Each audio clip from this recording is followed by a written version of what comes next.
they said Princess Hilda was perfect. Golden kingdom, golden skin, golden life. People bowed when she passed. Servants lowered their eyes. No one dared speak against her, not because they loved her, but because they feared her. She mocked the poor, fined widows for resting in her shade, and once said, "Even palace dogs are worth more than beggars." In Lumira, her beauty was famous. Her mercy was not. Then one hot afternoon, an old woman limped to the palace gate with an empty bowl and shaking hands. Hilda laughed in her face. That was the moment everything broke. Because the beggar was not a beggar at all. She was Mother River, an ancient spirit that watches kings and judges daughters. In front of the entire court, thunder rolled without rain. The bowl filled with light. And the spirit spoke one sentence that tore a royal life in half. "If you think the poor are less than animals, then live as one." The princess screamed. The crowd stepped back. And where a proud human had stood, there now trembled a small black cat with a young woman's face, long beaded braids, and eyes full of fear. Thrown out like trash. Hunted in her own city. Powerless for the first time in her life. That was only the beginning. Because that same night, under the palace walls, the cursed cat heard something no one else was supposed to hear, a plan to poison the king before dawn. Now listen closely. The only witness to treason cannot speak. The only person who might believe her is a maid she used to insult. And if she fails, Lumira will wake to a dead king, and a new ruler who never cared if the poor starved. This is the story of pride, punishment, and a mercy that does not feel like mercy at all. This is the story of Princess Hilda. And this is the night the river decided to teach a lesson.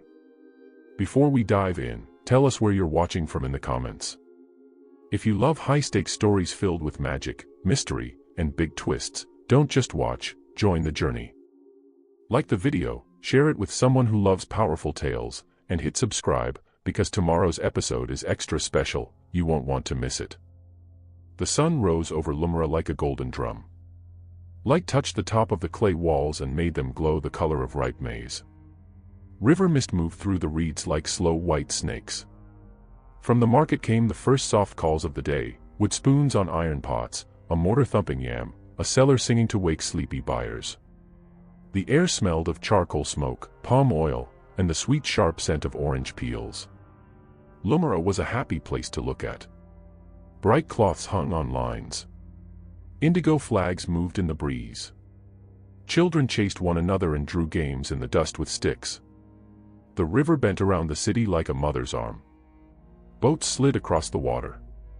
Fishermen lifted their nets and shook silver fish into baskets. The palace sat on a ridge above it all, wide and strong, with a tall gate that showed carvings of waves and moons. Inside that palace, Princess Hilda stood in front of a long polished bowl of water and smiled at herself. She was very beautiful, and she knew it. Her skin was warm brown like new wood. Her eyes were dark and bright, and when she turned her head a little, light made small stars in them. Her braids were long and neat. Many colorful beads sat on them, red, blue, green, and gold. The beads clicked as she moved, and the sound pleased her, because it told everyone she was coming even before they saw her. She wore a cream robe with a wide edge of indigo cloth. The edge had tiny circles and curls, like water when a stone drops into it. Around her waist she tied a gold sash. The sash was thick and soft, and when the sun touched it, it shone as if the sun was trapped inside. "Lami," Hilda said, still looking at her face in the bowl. "Where is my gold ring?" Lami, the maid, held out a small tray. "Here," she said. Lami was a young woman with kind eyes and steady hands. She did not wear beads. She wore a simple indigo wrapper and a plain blouse. Her hair was wrapped in a cloth so it stayed out of her way while she worked. She always moved with care, because she knew Princess Hilda liked things neat and quiet. Hilda took the ring and slid it onto her finger. She admired how it made her hand look fine, soft, and important. "The city will be busy today," she said. "I will sit on the balcony and let the people see their princess. When people see beauty, they behave better." Lami did not answer. She had learned that when Hilda wanted praise, it was better to be quiet than to argue. But she looked at the princess with a small worry in her eyes. "Breakfast is ready," she said. "Do you want tea with ginger or tea with mint?" "Both," Hilda said. "Bring the ginger first. And sweet bread. And mango slices." Lami bowed her head and went to the kitchen. Hilda walked to the balcony. She stepped into the sunlight and breathed in. From up there, she could see the whole city. She liked how small everything looked from that height. People were like tiny toy figures moving around, and their voices reached her ears like little birds. She sat on a soft chair while other servants lifted a wide shade so the sun would not touch her skin. She stretched her legs and watched the road that came up from the river to the palace gate. A servant boy named Timo came toward her with a tray. He was not very big. He had big eyes and quick feet, but today his hands shook. He wanted to walk carefully. He wanted to do a good job. But the tray was heavy. One cup tipped. The tray tilted. The pot slid. The pot fell. It hit the floor and broke. Hot tea ran across the smooth tiles like a brown river. The cup rolled, hit the wall, and stopped. Timo froze. His mouth opened, but no sound came out. Then tears filled his eyes. Hilda stood up so fast that her chair scraped the floor. "What have you done?" she said. "Do you know how much that pot costs? Look at the mess. Look at my floor. Move, boy. You are clumsy. You are slow." Timo tried to speak. "My mother," he began. Hilda waved her hand. "Enough. Lami. Have the steward take a week from his pay. Perhaps he will learn not to shake like a leaf." Timo's chin trembled. He bent to pick up the pieces, but his hand was too close to the hot tea, and he pulled it back with a small cry. Lami hurried in and moved him away gently. "I will clean it," she said. She set down a cloth to stop the tea from spreading. Hilda walked back to the edge of the balcony, annoyed that her quiet morning had been broken. Down in the courtyard a woman stood in the shade for a moment. She was a widow with a thin face and a worn wrapper. She had walked a long way from the market. The cool air felt good on her skin. She closed her eyes for a breath. Hilda saw her and frowned. "Why is that woman standing in my shade?" Hilda asked. "This is royal shade, not common shade. Guards, fine her 1 silver shell for touching it." The guard captain hesitated. He looked at the woman's thin hands. He looked up at Hilda. Then he bowed and did as he was told. The widow tried to speak, but the guard gave her a kind look that said, "I am sorry," and led her away.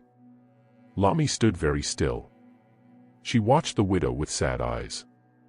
"Princess," she said softly, "the widow has nothing. Her husband died last year. She walks to the palace every week to sell 2 small baskets of limes." Hilda picked a mango slice and bit it. "Then she should sell more," Hilda said. "Or walk faster. People must learn to stay out of royal ways. The boy works hard," Lami tried again. "He comes early. He leaves late. He is tired because his mother is sick, and he does many jobs in the night." Hilda brushed a crumb from her lip. "Lami," she said, "it is not my fault that people are weak. If they were strong, they would not drop pots.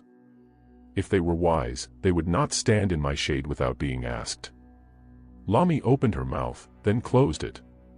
She picked up the broken pieces of the pot with careful hands. She did not want to be fined for breaking anything else. The king came onto the balcony. He did not wear much gold. He wore a cream cloth with a blue edge, like the river. His hair had some gray. There were lines beside his eyes, lines made by smiling long ago and by worry now. He looked at Hilda and at the courtyard below. "Daughter," he said, "the city rises early. The boats already move on the river. The market calls. This is a good day to walk among the people." Hilda laughed a short, light laugh. "Father, if I walk among them, 1,000 hands will pull at my robe." It is better that they only see me and remember to work. The king came to stand beside her. Beauty is like a shell, he said. It is smooth and bright. But a shell is empty if there is no meat inside. A queen must have kindness inside. Hilda looked at her ring. Kindness is for soft hearts, she said. Soft hearts cannot rule a kingdom. The king's eyes were sad. Your mother used to say, the river remembers. Do you remember who we are? We are the people of water. The river sees what we do. It carries our names. It brings gifts, but it also brings justice. Hilda rolled her eyes. These are stories for children, father. The river remembers fish and boats. It does not remember people. The king looked down at Lami. Daughter, he said quietly, look at the people who serve you. They are not stones. They are not rugs. They are people. When you lift a hand, you touch a heart, for good or for harm. Hilda turned away. She did not like the feeling in her chest. It felt like a small stone under her ribs. I will watch the city, she said. The king sighed. He touched Lami's shoulder as if to say, thank you for trying, and left the balcony. Time moved. The day grew hot. The market outside the palace walls filled like a bowl. The sellers' voices rose higher. Fresh fish. Sweet oranges. Indigo cloth. Ground nuts. Drums beat a quick song. Baskets changed hands. A group of girls tried on bracelets and laughed when the bangles slid past their knuckles. But along with the happy noise moved a whisper. It slid from mouth to ear as easily as river water slips over stones. Have you heard? One woman asked another. A strange old woman is walking up from the lower gate. She carries an empty bowl and walks as if one leg hurts. Does she beg? Someone asked. She asks for food, the first woman said, but she speaks like a teacher. Some say her eyes shine. Some say her bowl rings on its own. Hilda heard this whisper when it reached the palace courtyard. She smiled, but it was not a kind smile. People love stories, she said. They will forget them when they see me. Bring my mirror again.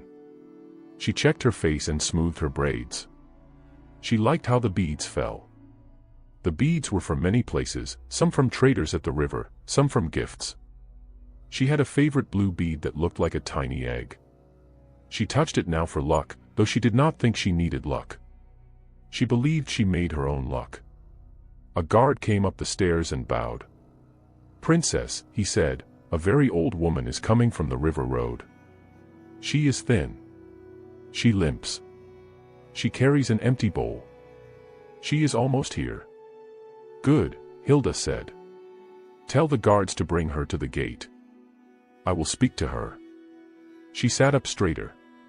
She lifted her chin. She liked to speak when many people watched. Lami's hands twisted in her cloth. Princess, she said, maybe we can give her a little water first. The sun is high. Her walk is long. Hilda looked at Lami and her eyes were hard. If we give water to one beggar, 10 more will come. They will sit at the gate and make the palace ugly. No. Today we teach people to work. Lami pressed her lips together. She did not trust her voice to be careful. Down below, the old woman came slowly up the road. Dust rose around her feet. Her wrapper was gray and thin. It hung loosely from her shoulders. Her hair looked like dry grass. Her back was curved. The bowl in her hands had a crack along one side, filled with dark wax. She stopped many times to breathe. No one gave her a lift. No one gave her food. The palace guards, trying to obey their princess, kept other beggars away from the gate, so the old woman walked alone. People watched. Some felt pity but did not move. Some felt fear because they had heard the whisper, the bowl rings by itself, the eyes shine. Children followed at a safe distance, because children are brave and foolish at the same time. One of them, a boy with tight curls and a wide smile, called out, "Grandmother, do you need help?" But his mother pulled him back. The old woman reached the shadow of the gate at last. She put one hand on the cool stone and closed her eyes. A long breath went in. A long breath came out. The guard captain stepped forward. "Old mother," he said in a kind voice, "what do you seek?" The old woman opened her eyes. For a heartbeat, they looked wet and deep, as if river water lived inside them. Then they looked like any tired eyes. "Food," she said. "A little food. A little water." "Bring her to me," Hilda called from the balcony. She stood where everyone could see her.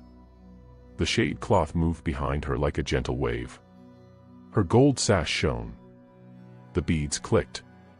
The guards led the old woman into the courtyard. People pressed into doorways and corners to watch. Some stood on tiptoe.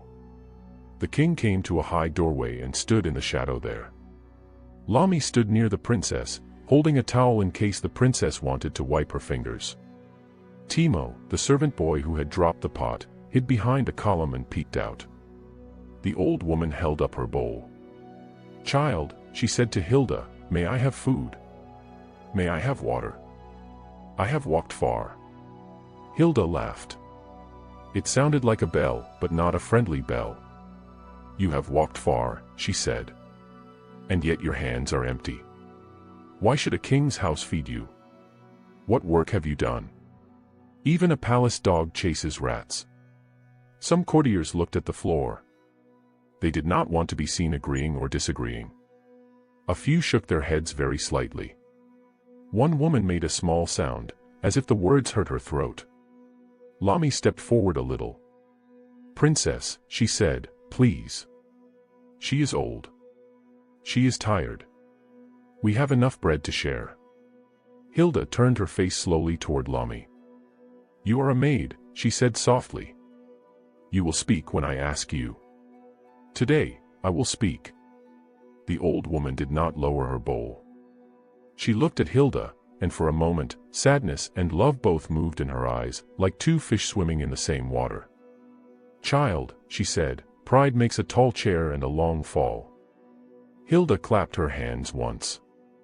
"Hear that," she said to the people. "She speaks in riddles.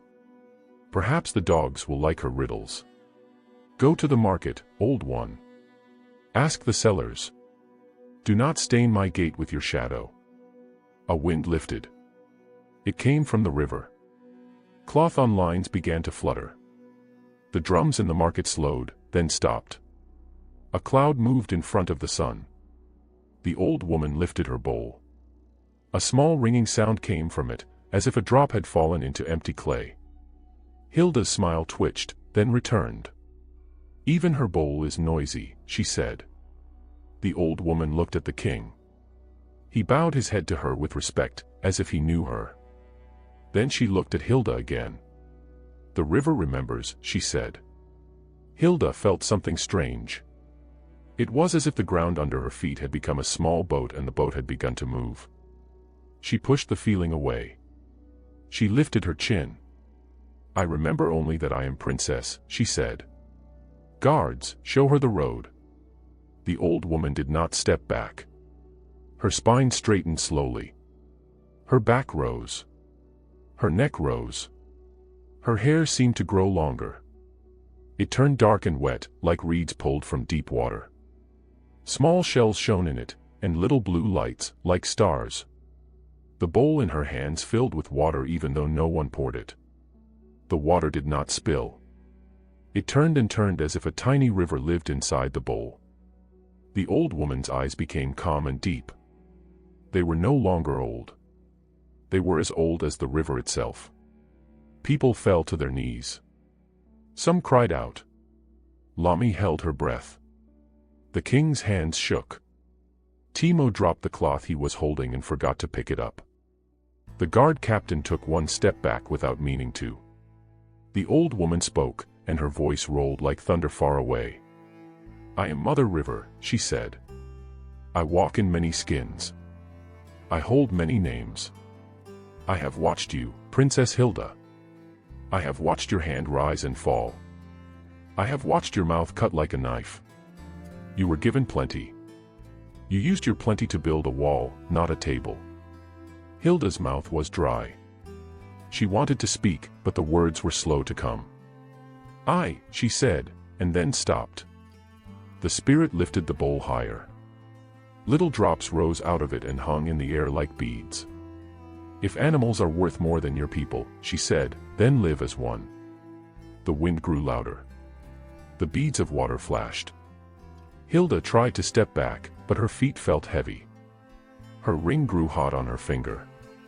She opened her mouth to shout, to call the guards, to call her father, but the shout turned into a small sound, the sound a frightened animal makes. The change began. And the whole city held its breath. The palace courtyard grew quiet, the way a room grows quiet when a teacher walks in. Even the doves on the roof stopped cooing. The wind came from the river and touched faces and robes and flags. It smelled cool and wet, like rain that has not fallen yet. The old woman stood in the middle of the courtyard with her cracked clay bowl. Up close, everyone could see how thin she was. Her wrists were like sticks. Her wrapper had been mended many times with small, careful stitches. Dust sat on her toes. Her back bent to one side, and when she took a step she felt pain, so she took each step slowly. Still, there was something neat about her. Her wrapper, though old, was tied straight. Her hair, though thin, had been combed and held back with a piece of blue thread. Her eyes were bright. Tired, yes, but bright, as if a lamp burned deep inside them. "Old mother," the guard captain said softly, "this is the royal court. Speak your need." The old woman lifted her bowl with both hands. The bowl shook a little. "Food," she said. "Water." Hilda stood on the edge of the balcony so the sun could shine on her gold sash and beads. She wanted everyone to see her face when she spoke. She liked to feel taller than the crowd. The shade cloth above her moved like the wing of a large bird. "Food and water," Hilda said, smiling a sharp smile. "Those are big gifts to ask from a king's house when your hands are empty.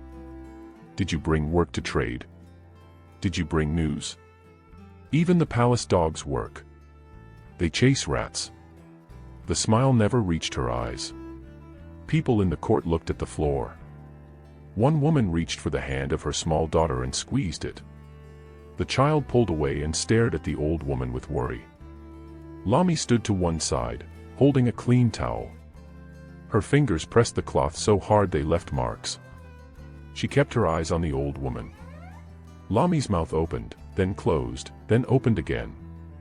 At last she spoke, very politely. "Princess," Lami said, "we have enough bread to share. The kitchen has soup. The river teaches us to pour for others. Please, let us give her a cup. Only a cup." Hilda turned her head slowly toward Lami. "Be silent," she said, not loudly but with a voice as cold as a metal spoon. "Do not correct me in front of guests." Lami bowed her head and stepped back, but her eyes stayed on the old woman. The king stood in the high doorway. He did not sit on his chair. He did not ring for guards. He only watched. His face was sad and careful, like a man who knows a storm is coming but cannot see from which side. Down in the courtyard the old woman's lips curved into a small, soft smile. Not a smile for Hilda's sharp words.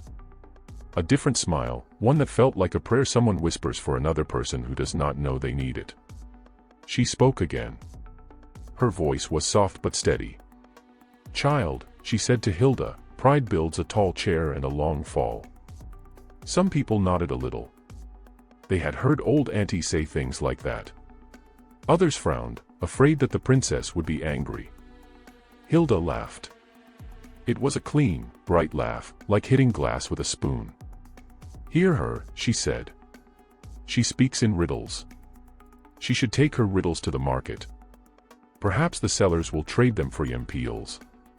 This is a palace, not a begging stool." "Princess," the guard captain murmured, "she is very old." Hilda's eyes flashed. "Do your work," she said. "Show her the road." The guard captain lifted a hand to guide the old woman out. But before he could touch her, the air changed. It was as if the courtyard had been a jar with a tight lid, and now someone loosened the lid. A coolness slipped in. Fabrics lifted. Braids moved. The shade cloth above Hilda's head swelled and settled like a slow wave. The old woman stood taller. Not much, just enough that people noticed. The breeze turned her wrapper, and for a small second the thread at her hairline looked like a thin line of shining water. The bowl in her hands gave a tiny ring, the sound a clay bowl makes when a drop falls into it. No one poured anything. A whisper ran through the crowd. "Did you hear that?" It was the bowl. "I heard it, I heard it." Hilda felt the small stone under her ribs again. She forced her mouth into another smile so no one would see her worry. "A bowl can ring," she said lightly. "Even broken bowls make noise." The old woman raised her head. Her eyes met the king's. He bowed his head to her with respect, the way people bow to the river shrine. A few courtiers saw this and blinked hard. Why would the king nod to a beggar? The old woman turned back to Hilda. Her voice dropped lower, like a drum wrapped with thick cloth. "Child of the king," she said, "you were placed on a high seat to learn the weight of hearts. You were given soft food so you would not grow hard. But you made your heart a stone and your seat a wall." Lami took a small step forward without knowing she had moved. Her ears rang. She had heard her mother say, "Do not anger the river," when she was very young. Suddenly she felt that her mother was in the courtyard too, though she knew it was only memory. Hilda lifted her hand to wave the guards closer. But her fingers felt stiff, as if a rope tied them. She lowered her hand again quickly so no one would see. "Enough," Hilda said. "I do not fear old stories. This palace runs on rules, not on tales." Guards. She did not finish. The bowl in the old woman's hands filled itself with light. Blue light. White light. Silver light. The lights curled together and turned, just as water turns when you stir it with a spoon. The light grew so bright that near faces turned pale. And yet it did not hurt to look. It was like the moon laying its hand on your head and saying, "Be still." The wind picked up. The flags along the wall pulled hard against their ropes. Dust lifted from the ground and danced in low circles. The smell of the river grew strong, cool, clean, a little sweet, as if someone had cut a ripe melon by the water. Drops of shining water rose one by one from the bowl. They did not fall back. They hung in the air, as if invisible strings held them. A tiny fish, made of light, not of flesh, jumped from the bowl into the air, made one small circle, and slipped back in without a splash. Nobody spoke. Even the babies in the market stopped crying. The old woman's back straightened more. Her bend untwisted like a rope that has been set down. Her hair lengthened and darkened, and though there was no wet on the ground, her hair looked wet, heavy, and smooth. Small shells appeared in it, river shells with soft openings, each one catching the light and sending it away again in a gentle blink. Her skin, which had looked dry and old, now held a soft glow. Not the hot glare of sun on metal, but the cool shine of moon on water. The wrinkles on her face did not vanish, but they changed. They looked like lines in sand left by a friendly wave. People began to kneel without meaning to. Knees bent. Backs bowed. A man who had never bowed to anyone in his life fell to the ground with his forehead on the dust, surprised to find that he wanted to. Hilda did not kneel.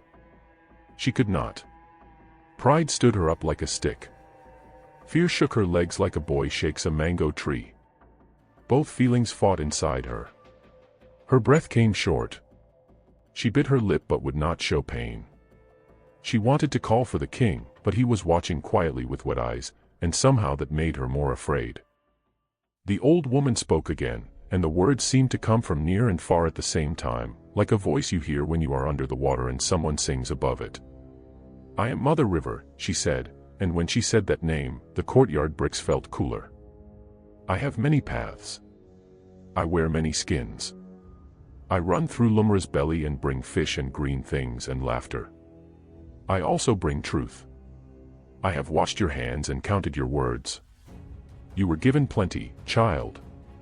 You used your plenty to lift yourself and push others down. Hilda tried to speak. She wanted to say, I am a princess. She wanted to say, I do not bow to beggars. Her mouth opened and closed. The words came out like smoke from a cold fire, thin and weak, then gone. Mother River lowered her bowl a little. The light still turned inside it, slow and smooth. Hear my law, she said. If animals are worth more than your people, live as one. Walk where they walk. Eat what they eat. Sleep where they sleep. Learn with your body what your heart refuses to learn. And hear this too, until a life you once belittled risks theirs for yours, you will walk on 4 feet. The river remembers. The river waits. The last line came like thunder rolling over stones. Hilda's ring grew hot, as if it had been held in a fire. She snatched at it, but her fingers closed late, as if they no longer belonged to her. The ring slipped, bounced once on the stone, and spun around and around like a small sun. Lami flinched and reached out as if to catch it, then pulled her hand back. The spinning slowed. The ring lay still. The bead at the end of one of Hilda's braids clicked against another bead, a soft sound that somehow felt very loud. Hilda's arms trembled. Her elbows pulled in toward her ribs without her telling them to. Her shoulders collapsed forward, then pressed back, then forward again. Her hips felt small and tight, as if an invisible belt had been pulled hard. Her knees wanted to bend the wrong way. She fought them. They bent anyway. She took a breath to cry out. The breath came sharp and thin, like the breath of a creature that must run very fast to escape a dog. Her tongue felt too large. Her teeth felt too sharp. Her skin prickled as if 1,000 tiny fish swam just under it. Her shoes were suddenly loose. Her heels slid out of them. The gold sash slipped. The courtyard swam.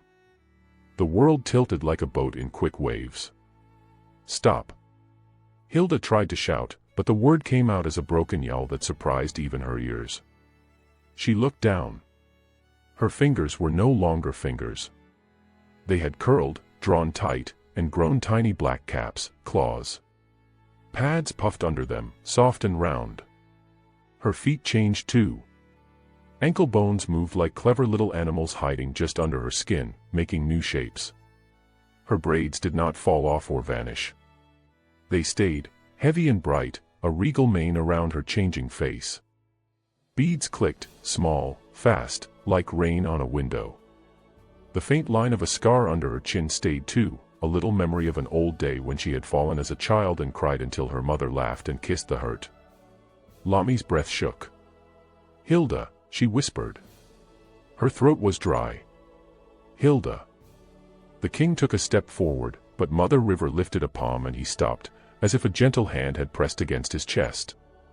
Tears stood in his eyes. His mouth moved with a prayer only the river could hear.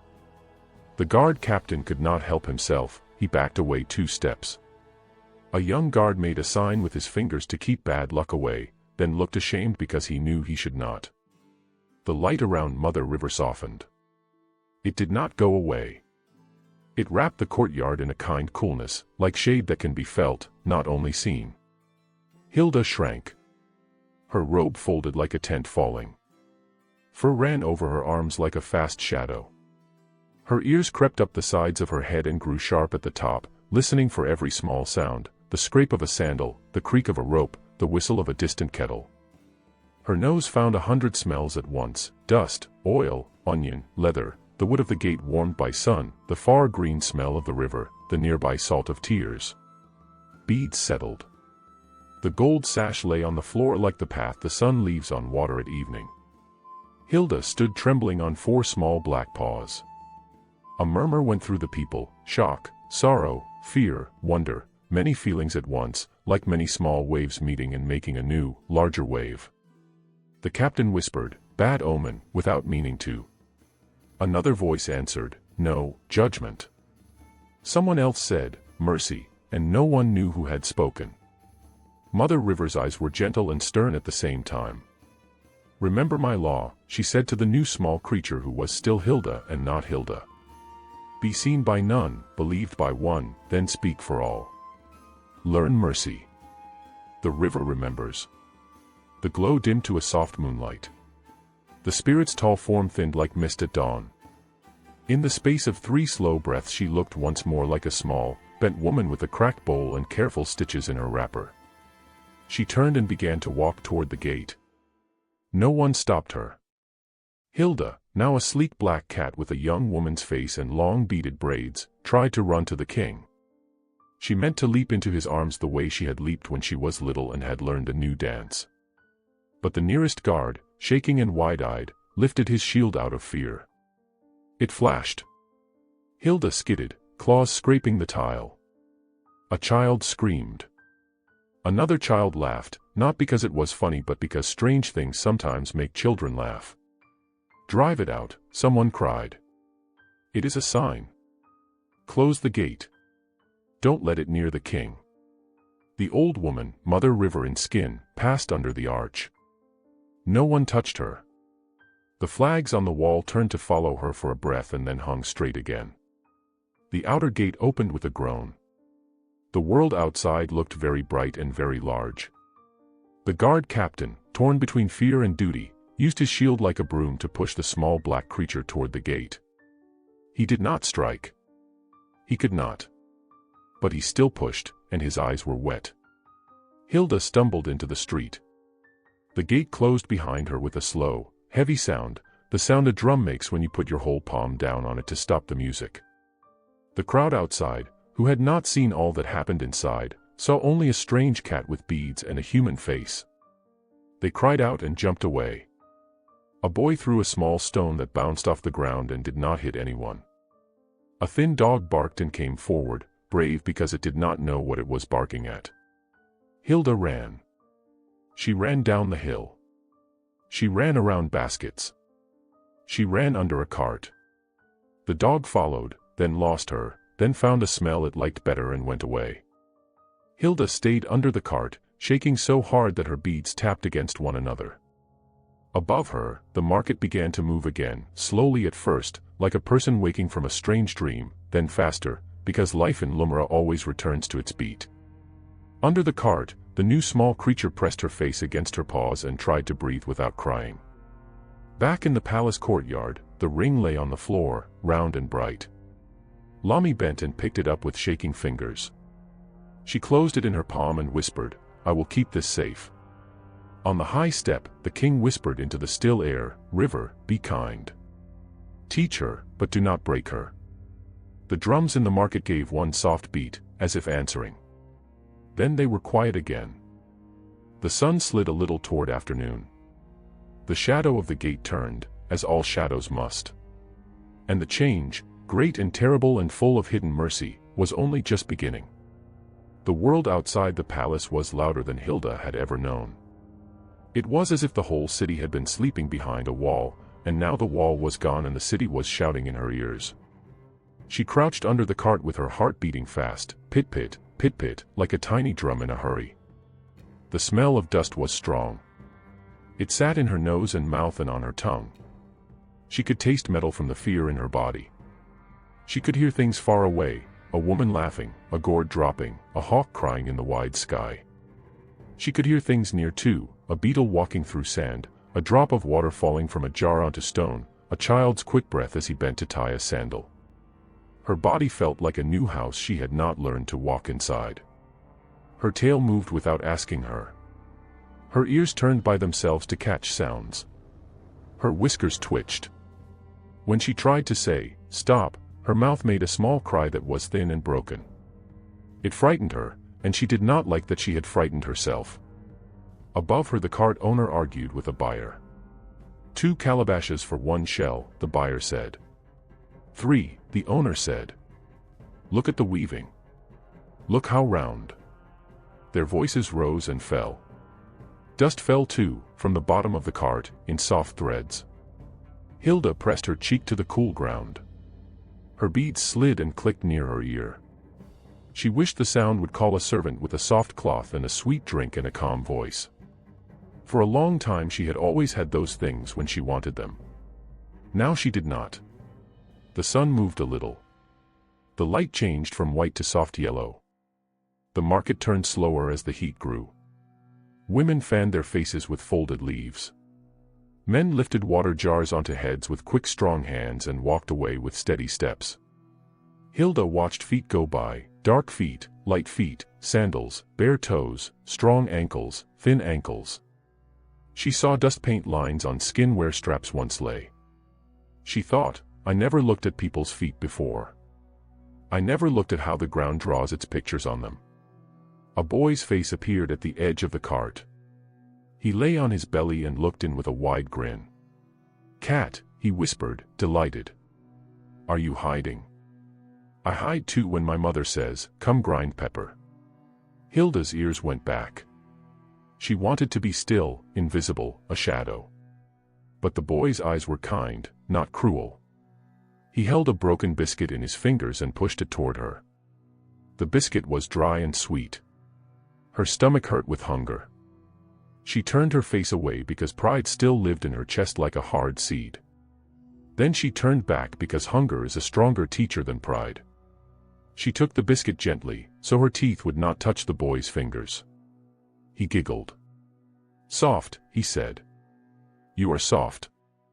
A woman called, "Kobe." "Where are you?" "Coming," the boy said. He whispered to Hilda, "Good luck," then wriggled away like a small fish slipping from a net. Hilda watched his bare feet run out into the light. A grain of biscuit stayed on her tongue. Tears surprised her eyes. She licked them away with a quick small pink tongue, and the taste of salt mixed with the taste of sugar. Later, 2 skinny dogs came sniffing and barking. Their ribs showed like the fingers of hands pressing from inside their skin. Hilda's body answered them before her mind could think. Her back rose, her fur lifted, her claws slid out like little knives, her tail grew big. She hissed. The sound came from her chest and flew out of her mouth like a hot arrow. The dogs jumped back. Their barks turned to surprised yelps. One tried to be brave and crept forward again. Hilda did not run this time. She let the hiss grow into a low, deep sound, "Rrrr," that said, "I am small but I am sharp." The dogs thought and then decided dust was more interesting. They went off to look for dropped fish. When the dogs left, Hilda's legs began to shake again. The fear in her needed to go somewhere, so her body pushed it out as a tremble. She breathed fast until the shaking slowed. She did not like to be afraid, but she had to admit the fear carried a lesson. So this is how the small live, she thought. Always listening. Always ready to run. Always hoping for a kind hand or a quiet corner. The sun began to fall. The market got its second wind. People who had rested came out again. Drums started a new rhythm, a light evening beat that made birds hop on roof edges. Smoke rose from food stands and carried the smell of pepper soup. Shadows grew long and friendly. Hilda crept from under the cart. She moved as if the ground might break under her feet. Soft step, soft step, soft step. She kept near walls. Walls felt safe. They did not laugh. They did not throw stones. They only stood and gave shade. She reached the edge of the fish seller's lane. The air there was sharp and strong. Her nose wrinkled, then opened wider. The smell said salt, water, life, knife, scale, cold, wet. It was many smells at once. A woman with strong arms and a broad face, Mama Saad, saw the small black shape near the baskets. She had seen many cats in her years at the river. Cats came for fish heads. They did not come with human faces and beaded hair. She blinked once, slowly. Then she acted like any fisher would act when a cat came. "Ah, little one," Mama Saad said, pretending her heart was not racing. "You are brave to walk so near my broom." Her voice was low and warm. The broom in her hand was old and soft. She dipped it in water and swept fish scales toward the drain. She tore 2 fish heads and 3 tiny tails and threw them toward the alley mouth with a flick of her wrist. "There," she said to the shadows.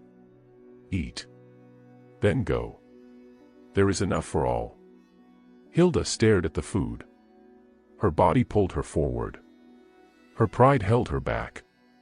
She imagined Lami placing a small plate before her, saying, "Careful, it is hot," with that small half-smile. She imagined Timo walking carefully with a tray. She imagined the widow in her shade.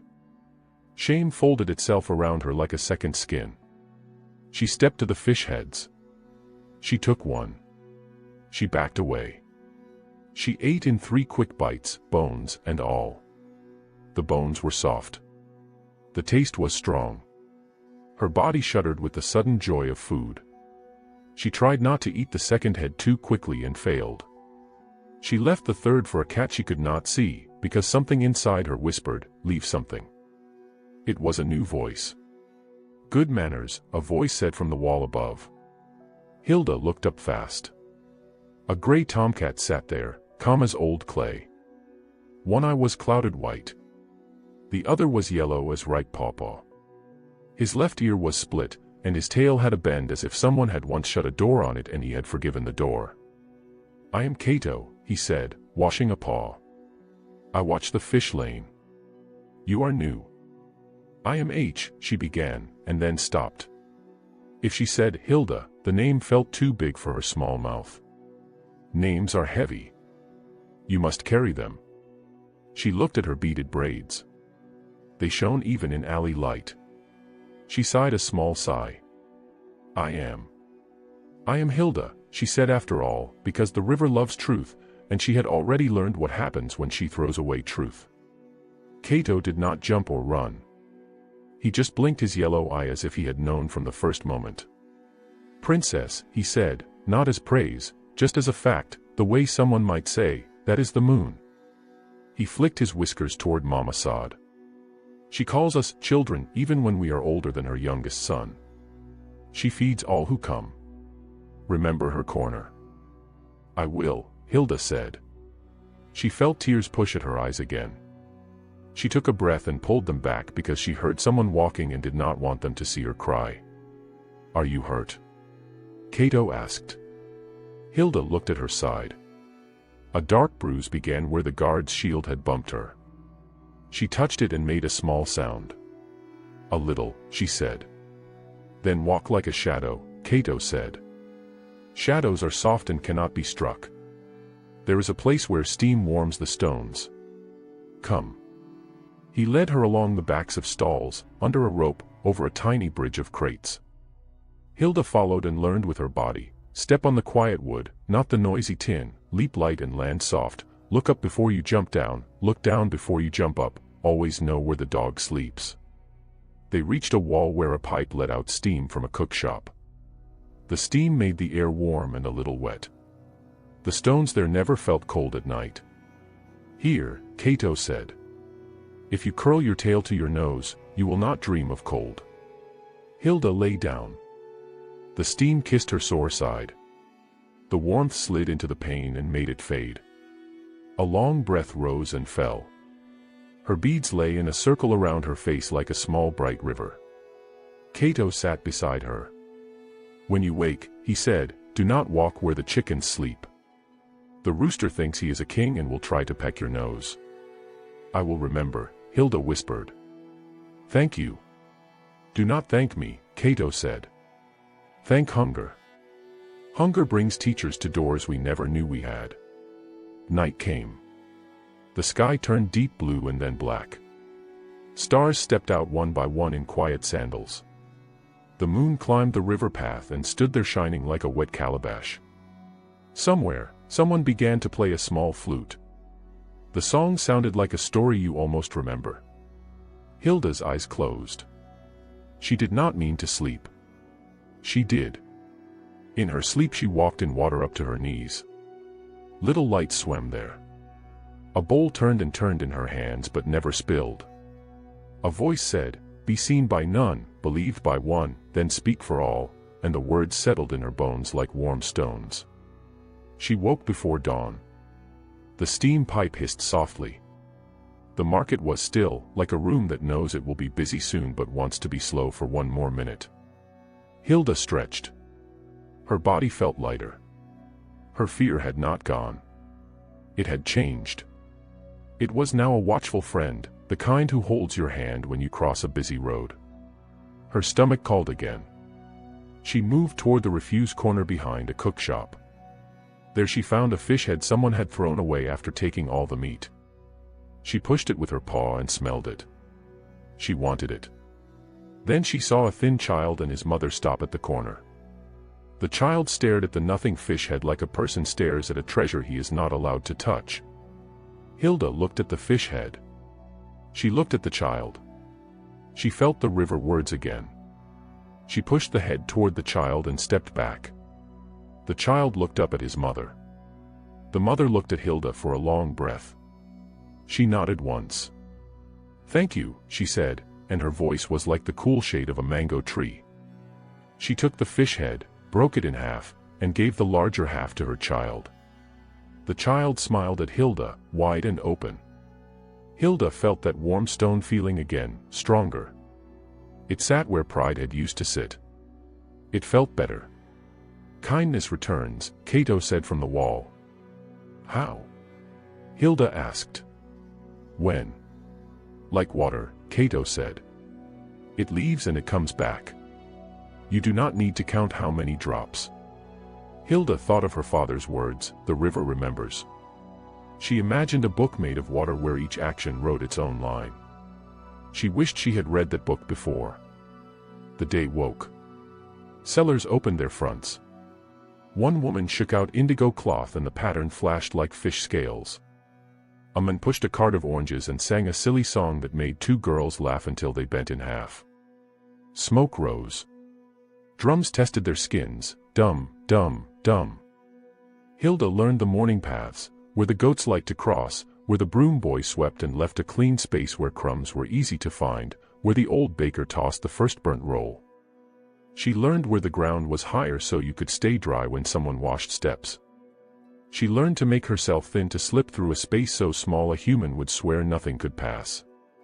Later, when the sun was high, she walked past a line of guards without being seen because now she understood something about seeing. Most people only look for what they expect.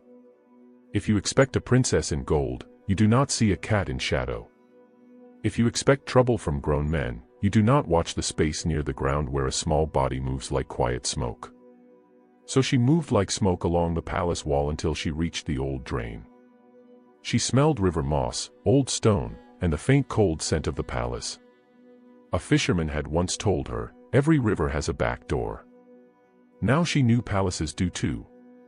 She waited until the guard's eyes went soft with heat. Then she slipped inside. The palace felt like a book she used to love but had forgotten how to read. The letters were the same but the meaning had changed. She saw cracks where ants lived. She smelled candle smoke where a wick had been careless. She heard the tiny sound of chalk writing on slate in a corner schoolroom for palace children. She never knew there was a schoolroom.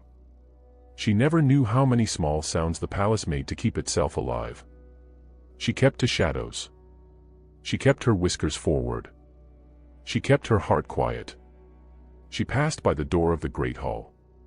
She heard a voice like a knife wrapped in cloth, soft, sharp, careful. "Oren." Before the moon festival, Oren said. "Everything must be ready before dawn." A second man whispered, "The wax."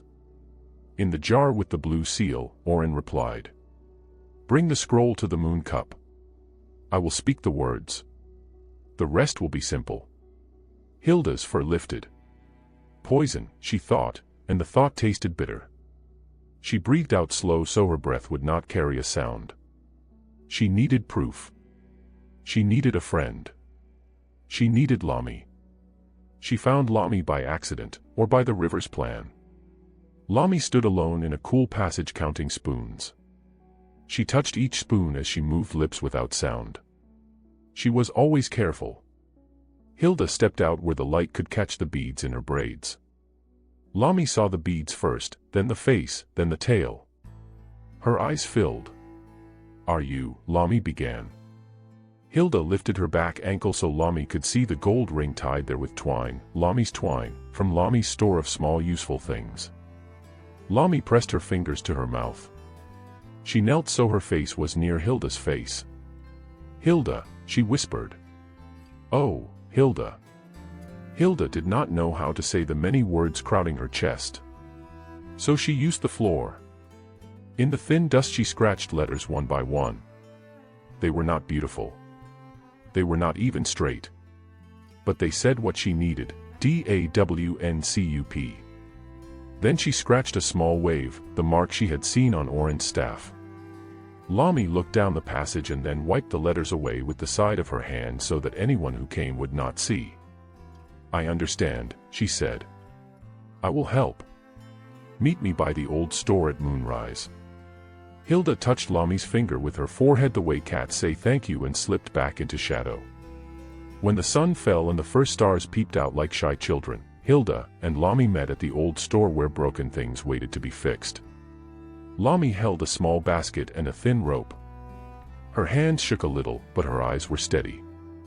We will take the scroll first, Lami said, then find the king. Hilda nodded.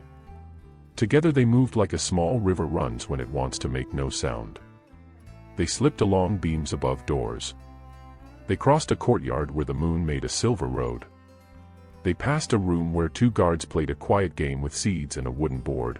One guard laughed and said, "Your goat eats my yam," and the other said, "Your yam is spoiled anyway," and their voices were kind and tired. In the archive they found the chest. Blue wax marked one jar, blue like deep water at night. Hilda hooked the scroll free with careful claws. She set it in Lami's basket. That was when the soft voice came from the dark. "How brave," Oren said. He stepped out, smooth as a snake sliding from grass. His silver staff took a bit of moon on its top and carried it like a small lamp. A maid stealing from the council. A cat playing scribe. Hilda's body moved before fear could stop it. She leaped. Her claws traced a fast red line across Oren's cheek.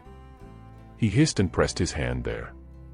His eyes, which were always cool, burned for a moment like coal. "Bad omen," he said softly, smiling with one side of his mouth. "Catch it." Guards turned. Feet ran. Sticks lifted. Hilda zigzagged. A net dropped. She slipped left. Another net fell. She slipped right. A bamboo cage swung down on a rope. She landed inside it with a hard sound that knocked breath from her chest. Lami froze, then moved like a person whose body knows a path her head has not thought through. She lifted the basket, slid behind 3 water jars, and melted into shadow. Oren did not see her. His fingers were busy with his wound. He touched the blood on his cheek and looked at it on his fingers with cold interest. "Set the cage by the moon cup," he told the guards. "In the morning, the king will drink. The city will see the bad sign near the cup. They will say, 'It is fate,' and not ask hard questions." Hilda hit the bamboo with her shoulder. It hurt. The cage did not move. She tried again. The rope swayed. Her beads clicked once, sadly. The guards laughed in the small way men laugh when fear holds onto their throats. They carried her to the outer hall and hung the cage where the moon could see it. The moon looked back with her big quiet eye. Hilda closed her eyes for a breath and opened them again because if she closed them too long, fear would paint pictures she did not want to see. Far away, a drum beat once, GOM. The moon festival drums. Another would come later. The drums always counted the path to dawn in slow, thick heartbeats. Hilda pressed her nose to the bamboo and looked for Lami. She did not see her. She saw a small piece of blue wax on the floor near a jar, shaped like a tiny tear. She saw the shadow of Oren's staff look like a wave crawling up a wall, then sliding down again. She saw the guard captain stand with his eyes on the ground. He did not like this. His mouth looked heavy with words he could not say. Hilda breathed and listened. When she listened below the fear, she heard a softer sound, like the last part of a prayer. It was the river under stone. It said, "Be seen by none, believed by one, then speak for all." She whispered without words, "I was terrible. But please let me try to be different now." The moon moved. The drum spoke again. "Gum. The wind turned and brought the smell of the river through the hall, cool, green, patient. And far away, through the sleeping city, Lami walked with a basket under her shawl and hope in her chest, toward the place where truth must be shown before the third drum. Dawn slid into Lumra like a soft song. The sky changed from black to deep blue to mango gold. The market woke with yawns and rattles and the scrape of baskets on stone. Somewhere a rooster crowed as if he alone pulled the sun up by a rope. Hilda opened her eyes to steam-warm stone and a thin line of light at the edge of the alley. For one small moment she forgot. Then she moved and felt paws, not hands. The memory came back like a heavy pot, Mother River, the bowl of light, the ring spinning, the guards, the cage, Lami running with a basket. Fear tried to climb into her throat again. She swallowed and pushed it down with a long, slow breath. "Morning," Cato said from the wall above, where he sat like a gray statue with a crooked ear. "You slept. Good." Sleep turns sharp, fear dull enough to hold. "I dreamed," Hilda said. "I walked in water. I carried a bowl that never spilled." Cato tilted his head. "Ah," he said. He did not ask more. City cats learn not to ask more when the river itself is teaching. Hilda stood. Her beads clicked softly. She felt the bruise at her ribs from the cage. She remembered Lami's steady eyes as she slipped away with the scroll. "I must go back," Hilda whispered, more to herself than to Cato. "I must help." "You will," Cato said. "But first you must not fall down. Food before heroics. Even lions eat before they roar." He led her to Mama Sada's fish corner. The sun had just painted the tops of the stalls. Mama Sad was already there, cutting heads and tails with a clean, fast knife. She saw the beaded cat and, though her heart did a funny jump, her hands kept working like hands that know what they are for. "Children," she said, not looking straight at Hilda, not making a show. "You come early. Early gets the best scraps." She flicked 2 heads and a neat strip of skin toward the alley mouth. A lean brown dog slunk near. Mama Sad flicked a stick with her other hand and the dog changed its mind and went to sniff a gutter instead.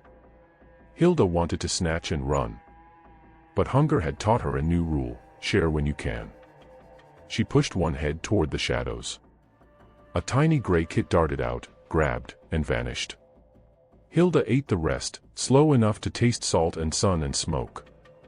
It felt like a blessing. "See this?" Mama Sad told the woman at the next stall, who was laying out yams. "Cat with manners. The city will prosper today." The yam seller laughed. "Let it teach my nephew," she said. "Yesterday he ate all the sugar bits in the stew and left us pepper water." Hilda almost smiled. It was strange to smile with a cat's mouth. It felt like purring at the corners. She followed Cato into the lanes that braided the market together: Cloth Lane, Pepper Lane, Pot Lane. She saw things she had only half noticed before: a girl rubbing palm oil into her mother's tired hands, a boy lifting his baby sister so she could see a basket of oranges and clap, an old man measuring cloth not with a wooden stick but with his arm from elbow to fingertip, careful and proud. At the edge of the square, Hilda stopped. 3 palace guards stood beside a storehouse door. The door wore a fat lock and a fresh smear of blue wax, the king's seal mark. The guards laughed the uneasy laugh of men doing wrong while the sun is watching. One slipped a sack of grain to a cousin in a plain wrapper. Another slid a small box under his cloak. A third kept his eyes on the road and tapped a stick to warn if anyone came. Hilda's fur rose. Heat climbed her neck. "Those are my father's guards," she thought. "Those are my father's stores. They steal while he trusts them." Rage rushed forward like a fast river. But a wiser current flowed under it. What can a cat do? If I jump, they kick. If I claw, they call me a bad sign. Wait. Watch.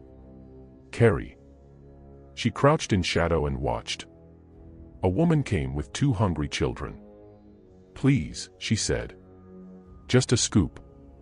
I will pay after harvest." The guard with the stick did not look at the children. Rules, he said. The seal is unbroken. Move along. When the woman left, he winked at his cousin and took another sack. The sight hurt Hilda more than any bruise. Because now she had seen the empty plate in the woman's eyes. Now she had felt what street hunger feels like. The hurt slipped inside her and found the place where pride had lived alone. It did not leave. It made a new home there and changed the room. Come, Cato whispered. We cannot fight them now. But remember their faces. A day is coming. They went on. The city grew brighter. Sellers sang little songs to make their goods shine, fresh okra, tall and green. If you cook with care, it will be kind to your teeth. Milk for babies, white as cloud. Cloth for twins, buy one, one free. Hilda loved the songs. She had never listened for them before. Watch your tail, Cato said suddenly. Hilda turned. 3 boys blocked the lane. They were older than Kobe, the biscuit boy. They wore rag strings around their wrists and the kind of smile that likes to push. One held a stick. Another held a basket like a shield. The third had quick, mean eyes that looked at Hilda with the hunger that is not for food. Look at this cat, Stick Boy said. Beads. Fancy face. Basket Boy laughed. Quick Eyes crouched and clicked his tongue. Come, pretty. Come. Hilda's body knew the language of danger now. Ears low. Tail tucked. Weight back on back paws ready to jump. Slow, Cato murmured near her ear. See the gaps. Stick Boy jabbed. Hilda leaped left. Basket Boy swung. Hilda slid under the basket and popped up behind him. Quick Eyes grabbed at her beads. She twisted, beads clicking. The boys laughed, surprised and excited. A woman selling peppers lifted a hand. Stop, she began, but her voice drowned in the noise. Then Mama Sada's broom came like a river snake and stung the boy's shins. You, she said, pointing the wet broom at Quick Eyes, go carry water for your grandmother. You, she told Basket Boy, take that basket to your aunt and fill it with real work, not trouble. She looked at Stick Boy last and raised one eyebrow. Do you want my knife to make that stick useful? The boys scattered like small goats that have just remembered they live with a big mother. Mama Sad swished the broom once more for the music of it and went back to her stall. Hilda's breath shook out. Thank you, she said, almost to herself. Cato flicked an ear. A city is hard, but it has aunties, he said. Aunties are the ropes that keep the roof from flying away. They rested near a wall where the shade was cool and smelled faintly of limes. A widow sat there, the same woman Hilda had fined for touching the palace shade. She fanned herself with a leaf. 2 small limes rolled from her tray. Hilda went to push one back with her nose. The widow saw. For a second her face made the same tight line it had worn in the palace. Then it softened. Ah, she said with a small smile that had tired roads behind it. Thank you, little one. She picked up the lime and set it on the tray. Today no fines, she added, to no one, or to the air, or to the part of the air that remembers. Hilda lay down. The stones were clean here. She watched the widow's hands and thought of the fine and the guard and her own voice saying hard things. The thought hurt, but the hurt was not empty. It was a lantern. It showed her the path she should have walked. Late morning, the heat swelled. People moved slower, like fish in shallow water. Hilda and Cato went to the back of a cook shop where a steam pipe made a soft sigh. There was a low wall there with a broken top where you could see over into a little yard. A kitchen girl with a scar on her arm stirred a pot taller than a child. Another girl ground pepper with a thick stick. A fat man in an apron shouted, "Not so much salt." Do you want to pickle the whole city? And a thin boy laughed and dropped 3 grains more on purpose. Hilda sniffed. The smell of stew was heavy and wild and good. Her belly answered with a sound like a frog. The fat cook heard it. He looked up, saw the beaded cat, and blinked twice. Ha, he said. The river sends strange customers. He broke a piece of bread crust, tossed it over the wall, missed, swore, and then tossed another that landed right in front of Hilda. She ate, and the cook pretended he had done nothing. "Who broke my spoon?" he shouted, and the kitchen danced again. In the early afternoon, heat built on the road like anger. Dogs slept in slivers of shade. Children hid under tables. Even the goats complained. Hilda and Cato found a place under woven mats to do a little sleeping with their eyes half open the way cats sleep. Hilda dreamed again of water and of letters she scratched in dust that stayed even when feet tried to wipe them. She woke to a soft crying. Across the lane, behind a stack of wood, a kitchen maid stood with her hands in her apron. A guard, red in the face, raised a baton. "You spilled soup," he said. "Do you waste the king's pepper? I will teach you to carry your hands straight." The girl shook her head. "Sir, it was not." The baton lifted higher. Hilda was moving before she knew she had chosen. She ran and leaped between the guard's legs. He stumbled. The baton came down wide and hit the ground with a crack. Hilda hissed and scratched his ankle. The guard yelled and kicked. The kick caught Hilda's side where the cage bruise lived. Pain flared white. She saw sky and dust at the same time. "Stop!" a woman shouted. The widow with the limes had come. She stepped between the guard and the girl with more courage than body. "You will strike a child in full market. We all have eyes." Others came. Mama sawed with her wet broom. The pepper seller with red hands. A clothman with a measuring arm. They did not shout loud. They stood close and made a wall with their bodies. The guard looked around and saw that the city was watching him. Shame cooled his anger. He lowered the baton. "Do your work," he muttered, and walked away pretending he had somewhere important to be. The kitchen maid slid down the wall to the ground and cried into her apron, not big cries, just small, exhausted ones. Hilda pressed her warm side against the girl's foot. The girl looked down. "Oh," she said in a small voice. "You saved me." Her hand came down and touched Hilda's head. It was a careful hand, the kind of hand that always asks first. "You see," Cato said softly. "A small body can turn a large stick if the body moves at the true time." The rest of the day passed in pieces: shadow, light, hunger, food, kindness, roughness, laughter, work. Hilda learned to borrow shade without stealing it. She learned the kitchen boys' names. She learned that the pepper seller sings better when no one is looking. She learned that dogs do not always bite, sometimes they only warn. She learned that guards are not all the same. One brought a gourd of water to the widow at noon and pretended he was only checking his strap. At sunset, the market changed color. Everything turned the color of ripe plantain. People's voices grew warm as evening stew. Children flew like swallows. Drums began to count toward the moon festival, GOM, far away, and later, GOM, closer. Hilda's heart counted too. She could almost see Lami's path in her mind. Narrow corridor, old store, archive door, careful hands, a small basket, a brave back. "Come," Cato said. "I will show you the river when it is getting ready for night. It has a different face then." They walked to the bank. The river moved heavy and sure, dark blue with a skin of silver where the sky lay on it. Children splashed at the edge and then ran squealing when the water kissed their toes. Old men sat on low stools and untangled nets like grandmothers untangle stories. The reeds made soft whisper words. Hilda stood and let the small wind press her whiskers back. "Mother River," she whispered, not sure if she was praying or only talking to the air, "I used my chair as a wall. I did not see feet. I did not hear the market songs. I did not know what empty feels like. I know a little now. Teach me more, but please, do not let my father drink from that cup."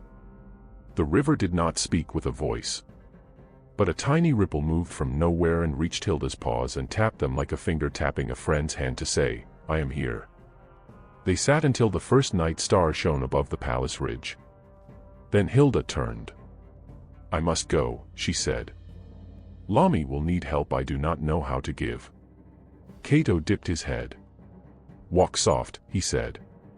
Remember the back doors. Remember the gaps. And remember the rule, be seen by none, believed by one, then speak for all. Hilda ran, not the panicked run of morning, but a clean, chosen run that uses the ground like a drum uses skin. She found the drain's mouth, slipped into the cool, and climbed the old path. The palace stones remembered her pause. They let her feet fall without sound. Inside, the lamps burned low. Shadows lay in the corners like sleeping dogs. Footsteps paced. Men whispered. Far away, the drum gave another heavy gom that rolled through the halls and made doors hum. Hilda reached the old store. No one. She reached the small turn by the archive. Quiet. She tasted the air. It tasted of wax and sweat and a thin metal fear. Then she heard it, a soft quick breath, the scrape of a sandal, the whisper of cloth. She loved the sound at once. Lami stepped from behind a jar, a basket pressed to her side. Her face was pale but her eyes were lit from inside, the way light sometimes lives in a shell. I have it, Lami whispered. But Orin has set traps. The halls are half empty because he sent men to search for a bad omen. He wants people to see you by the cup at dawn and blame the sky. Hilda's tail flicked. Pain tugged her rib, reminding her to move carefully. She pressed her forehead to Lami's hand for one heartbeat, and that heartbeat was a long word that meant courage. Come, Lami said. We go to the king now. We go through places where no one expects us to go. They moved. Past the schoolroom where chalk dust slept. Past the laundry where cloth hung like quiet ghosts. Through a little door used by candle boys that even guards forget. Hilda led sometimes because floors talk to paws. Lami led sometimes because doors talk to hands. Together they were one creature made of two kinds of courage. Near the king's chamber, footfalls. Voices. Hilda's fur lifted. Lami pulled into a pocket of shadow that was hardly a shadow at all and held her breath until her chest hurt. Two guards passed, one telling the other a joke about a goat that wore shoes. Their laughter trailed away. They reached the last corner. On the other side, the small antechamber where the king sat many evenings with a small lamp and a simple cup, thinking. Tonight the lamp burned. The door stood a little open. Lami's hand shook on the basket. Now, she said. A floorboard spoke, a tiny creak, but enough. From the side, a staff swung. The silver wave caught the lamp and threw light in their eyes. Orin stepped from the dark, one cheek marked by a fresh thin red line. How busy you are for a maid, Orin said softly. And how loyal your friend, the city's bad sign. Hilda dropped into a crouch, claws kissing stone. Orin smiled the smile of a man who believes he has closed every door in a room. He lifted his staff. Shall we go wake the king, he said, so that he may see what omens crawl at his threshold. The drum far away said Gom again, slow and huge. Hilda's heart answered. And the night held its breath. The lamp in the king's antechamber burned low, making a small moon of light on the floor. The rest of the room was soft shadow, the kind that hides quiet things and keeps them safe. Lami stood just outside the circle of light with the basket tight against her ribs. Hilda crouched by her feet, whiskers forward, tail steady, every muscle listening. Orin stood between them and the door, his silver staff tipped with its wave. The thin red line Hilda had cut along his cheek looked fresh, like a new road someone had drawn with anger. He touched it with 2 fingers and smiled the small smile that never reached his eyes. A maid with a basket, Orin said quietly. A cat in a palace. Night brings such stories. Lami did not step back. Her knees trembled, but her feet remembered the ground. She lifted her chin a little the way she had seen brave women lift it in the market when a price was unfair. I carry kitchen things, she said. The king will need food at dawn. Orin tilted his head, as if he enjoyed polite lies. At dawn, he said, the king will drink from the moon cup. The city will cheer. Traditions make people calm, do you agree? They do not ask hard questions when the drums are sweet. Hilda's claws touched stone with a faint tchk. The sound was small, but she felt it in her bones like the first drop of rain before a storm. From inside the chamber, a page's voice sounded, soft with sleep. "My lord." Footsteps on reed mat. The door moved a little wider. Hilda saw a sliver of the king's chair and the edge of a simple cup near his hand. Oren moved first. He pushed the door the rest of the way open with his staff and stepped inside as if invited. "Your Majesty," he said in his smooth voice, "I heard a noise. I came to look. Thieves creep everywhere before festivals. We should be careful." The king sat on a low chair with his back straight. His robe was plain. His face was tired in that honest way that says a man has been thinking for a long time and will keep thinking when others sleep. He looked at Oren, then passed him to Lami, then lower to the small black shape by Lami's feet. "Hilda," the king whispered without sound. His lips made the shape of the name. His eyes shone. Then he breathed and made his face calm, because kings must hold faces steady when rooms shake. "What noise?" he asked Oren. "Only a maid," Oren said, with a small bow toward Lami. "And a cat. Bad omen. The city speaks of it. People see signs where stories walk." "Sometimes people see stories where signs walk," the king said. His eyes moved to Lami again. She took one tiny step forward. "Father," Lami said before she could stop herself, then froze. She had never called him that. She meant to say, "My king." Shame flushed her face. The king's eyes softened, as if the mistake had lit a lantern in his heart. "My king," Lami said again, voice steady now, "I bring something that must be seen." Oren lifted a hand as if to brush away a fly. "The hour is late." "Truth does not sleep," Lami said, surprising herself with her own courage. Oren's smile thinned. "Loyalty must know its place," he murmured. Hilda stepped into the circle of lamplight. The beads in her braids caught the glow like small stars. She did not run to the king. She bowed her head low, the way river people bow to water before they drink. It was a new bow she had learned in alleys and steam. The king, father, looked at her with a pain that was also a blessing. He spoke to Oren without turning his head. "What does the maid carry?" "A basket," Oren said smoothly. "Let us see." He reached, but Lami moved first. She set the basket at the king's feet and lifted the lid. Inside lay cloths for wrapping, a ladle, a folded towel, and under them, the blue wax-sealed scroll Hilda had stolen from the archive. The king's breath stopped for a heartbeat. He looked at Oren. Oren did not blink. He had trained his face for many years not to show surprise. "Old papers," he said gently. "The archive is full of them."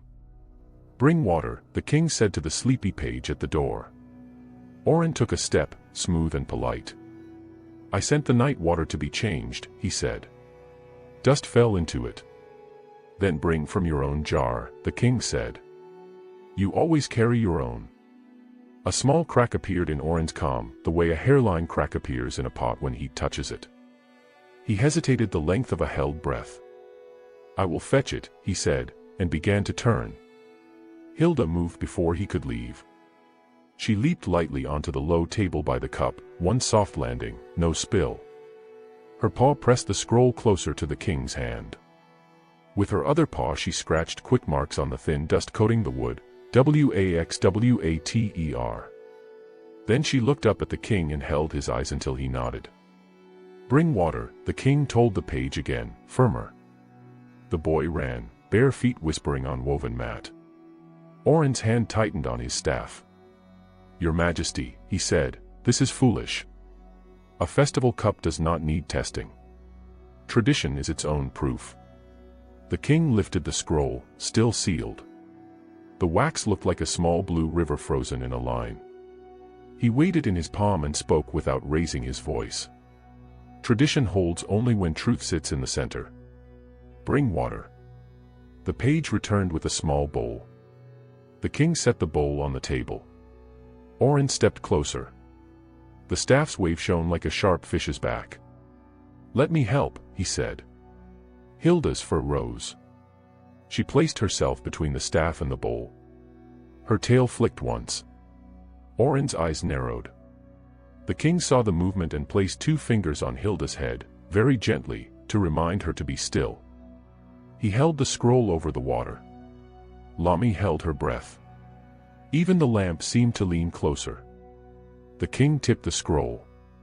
A blue bead of wax fell into the bowl. For a tiny moment it sat like a stone. Then it bled. The water turned a soft clouded blue, as if someone had washed indigo cloth in it and not rinsed well. The king looked at the bowl, then at Oren. Oren smiled his polite smile. "Blue wax is common in the archive," he said. "Color means nothing." Lami found her voice. It surprised her by coming out strong. "My king," she said, "open the scroll." Her hand shook, then steadied. "Let words speak." The king broke the seal. He unrolled the paper slowly. His eyes moved left to right, left to right. The room's air felt heavy, as if it too wanted to see the words. The king's mouth tightened. He read aloud, not the whole, only enough for truth to find ears. "Measure the dust of nightshade. Mix with leaf water. Speak the wave words 3 times. The mind will cloud. The tongue will obey." Silence. Then a bird outside the window cried, small and sharp, as if it had just seen a snake. Oren did not let his face fall. He was a man who kept masks in tidy rows inside his head. He chose one now. "Your Majesty," he said in a voice that sounded hurt, "this is a trick. Enemies hide lies in old jars. I brought the blue seal to protect you, not to harm you." "Who wrote these wave words?" the king asked, still calm. "An old enemy," Oren said smoothly. "Perhaps the same people who turned your daughter into—" He let the sentence slip away as if the next word could not be said. The king looked at Hilda. Her eyes held his. Around her irises a faint ring of water blue glowed like a memory of moonlight. He looked at Lami. Her hands were empty now, shaking a little. He looked at Oren. The thin cut on Oren's cheek had dried. The line looked like a path someone had taken without permission. The king spoke 3 slow words. "Guard. Captain. Here." The guard captain entered, sweat shining on his brow though the night was cool. He stood just inside the door. His eyes went soft when he saw the small black shape, then careful when he saw Oren. The king held the open scroll in one hand, the blue water in the other. "Wake the council," he said. "Bring the moon cup. Bring the people. We will test this in the court at once." "Your Majesty," Oren said, almost a whisper now. "The people love order. Noise invites more noise. Better to settle small matters in small rooms." The king's face did not change. "This is not a small matter," he said. "And I do not fear noise when truth speaks." He turned to Lami.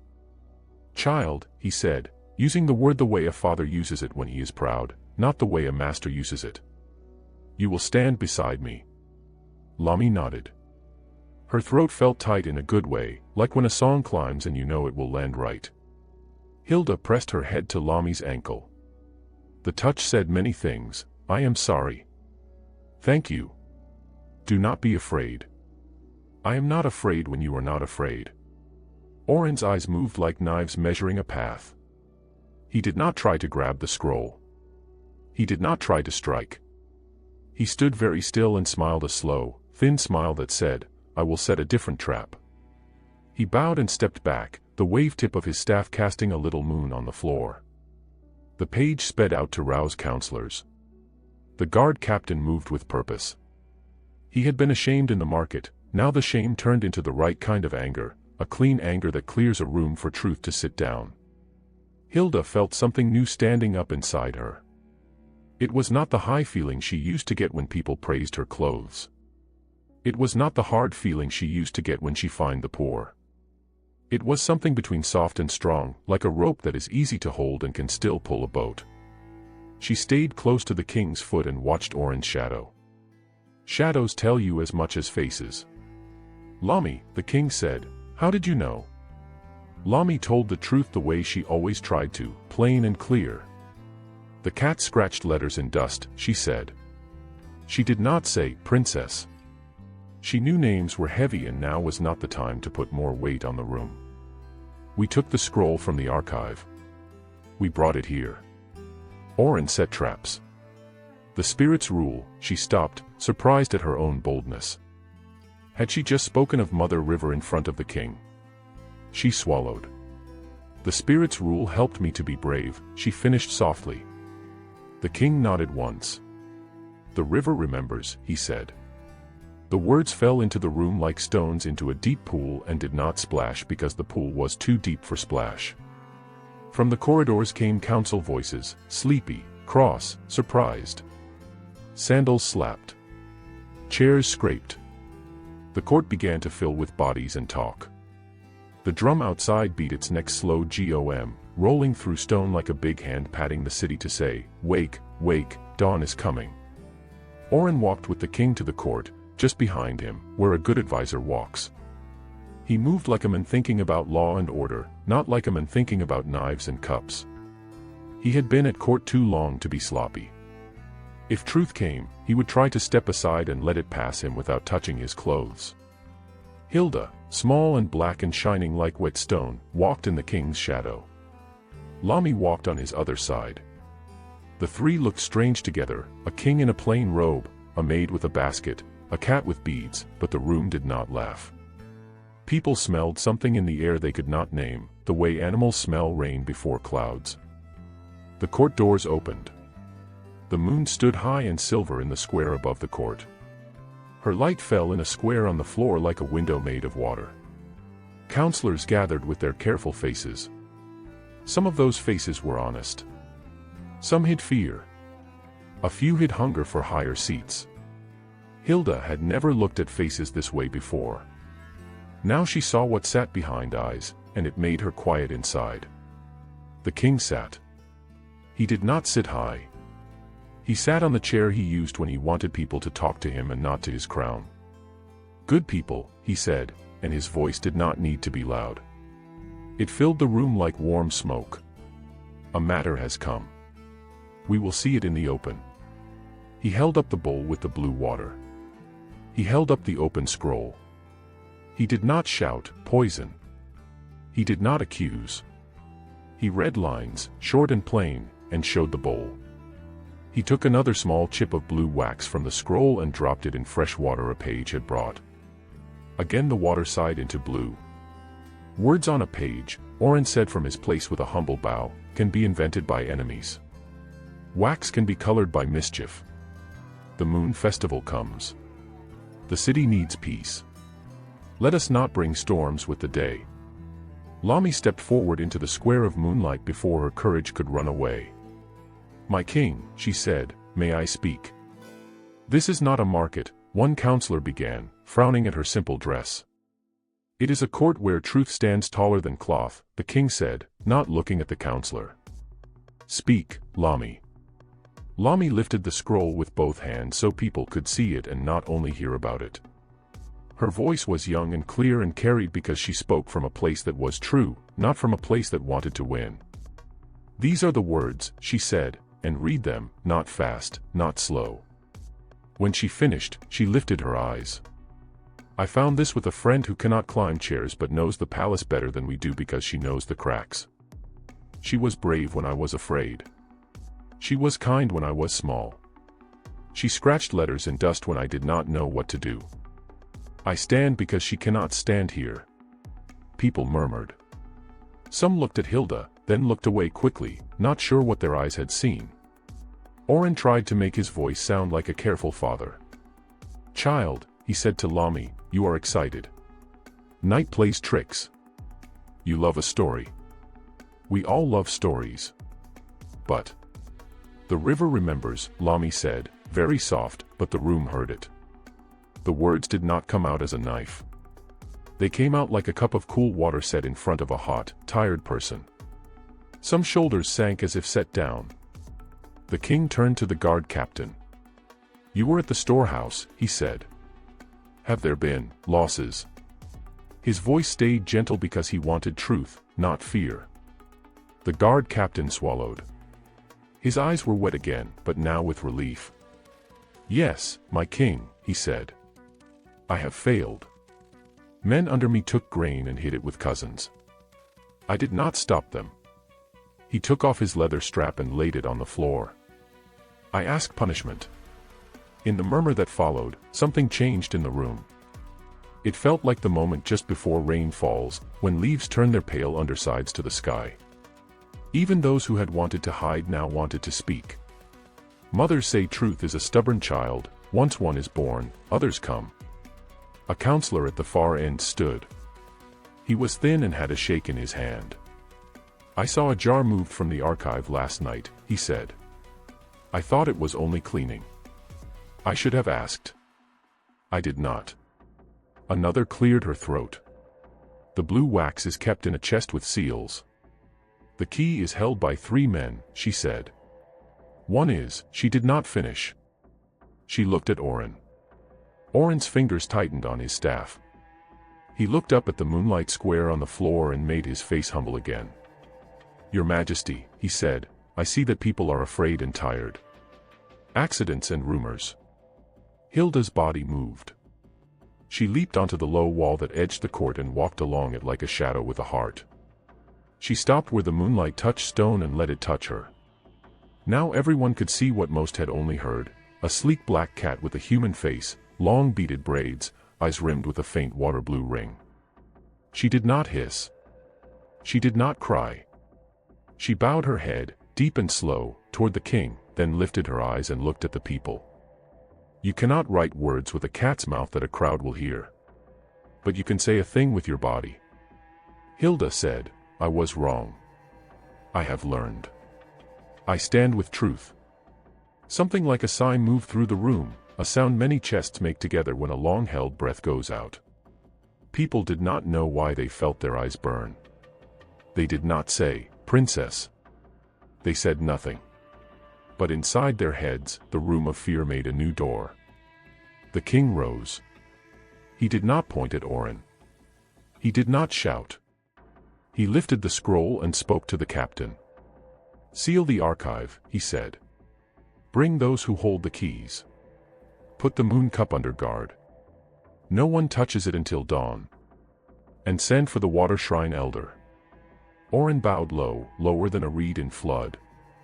"As you wish," he said.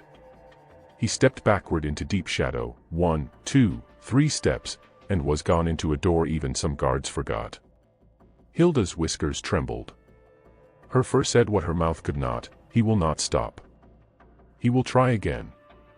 The court stayed bright all night. Torches burned. People walked in and out with careful feet. The blue water sat on the table like a small lake where the moon was always full. The scroll lay open. The king did not nap. He spoke to the poor who had gathered at the door to see the wonder. He asked them what they lacked. They told him. He listened, not the way important men sometimes pretend to listen, but the way a father listens to a child who says, "My foot hurts." He nodded. He wrote small notes to himself, not big promises. More than once, Hilda saw the guard captain look toward the storehouse door with shame and then look back to the king with a new face. Shame can bend a man down or bend him into the right shape to carry a thing. Tonight it had made a support beam. Near midnight, Lami sat at the edge of the court and breathed into her hands to warm them.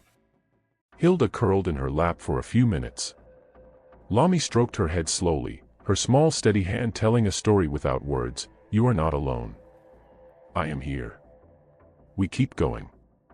When the drums gave their last big gom before dawn, the water shrine elder came, old and strong, with eyes that knew many floods. He looked at the scroll. He looked at the bowl. He looked at Hilda. He made the sign river folk make, a circle for the moon, a line for the flow. "This is wrong medicine," he said. "Waves will not bless it." The king nodded. "Then we will drink from a clean cup in the presence of people and river." He turned to Lami. "You will stand with me," he said. He looked at Hilda. "And you," he whispered so only she and the river heard, "you will stand where you can see everything."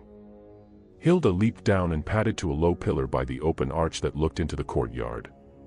From there she could see the moon cup table, the side door Oren liked, the faces of the first townspeople already waiting at the gate in early gray light. Lami tightened the basket's strap and stood tall though she wanted to curl small. The king rolled his shoulders once to move sleep from his joints.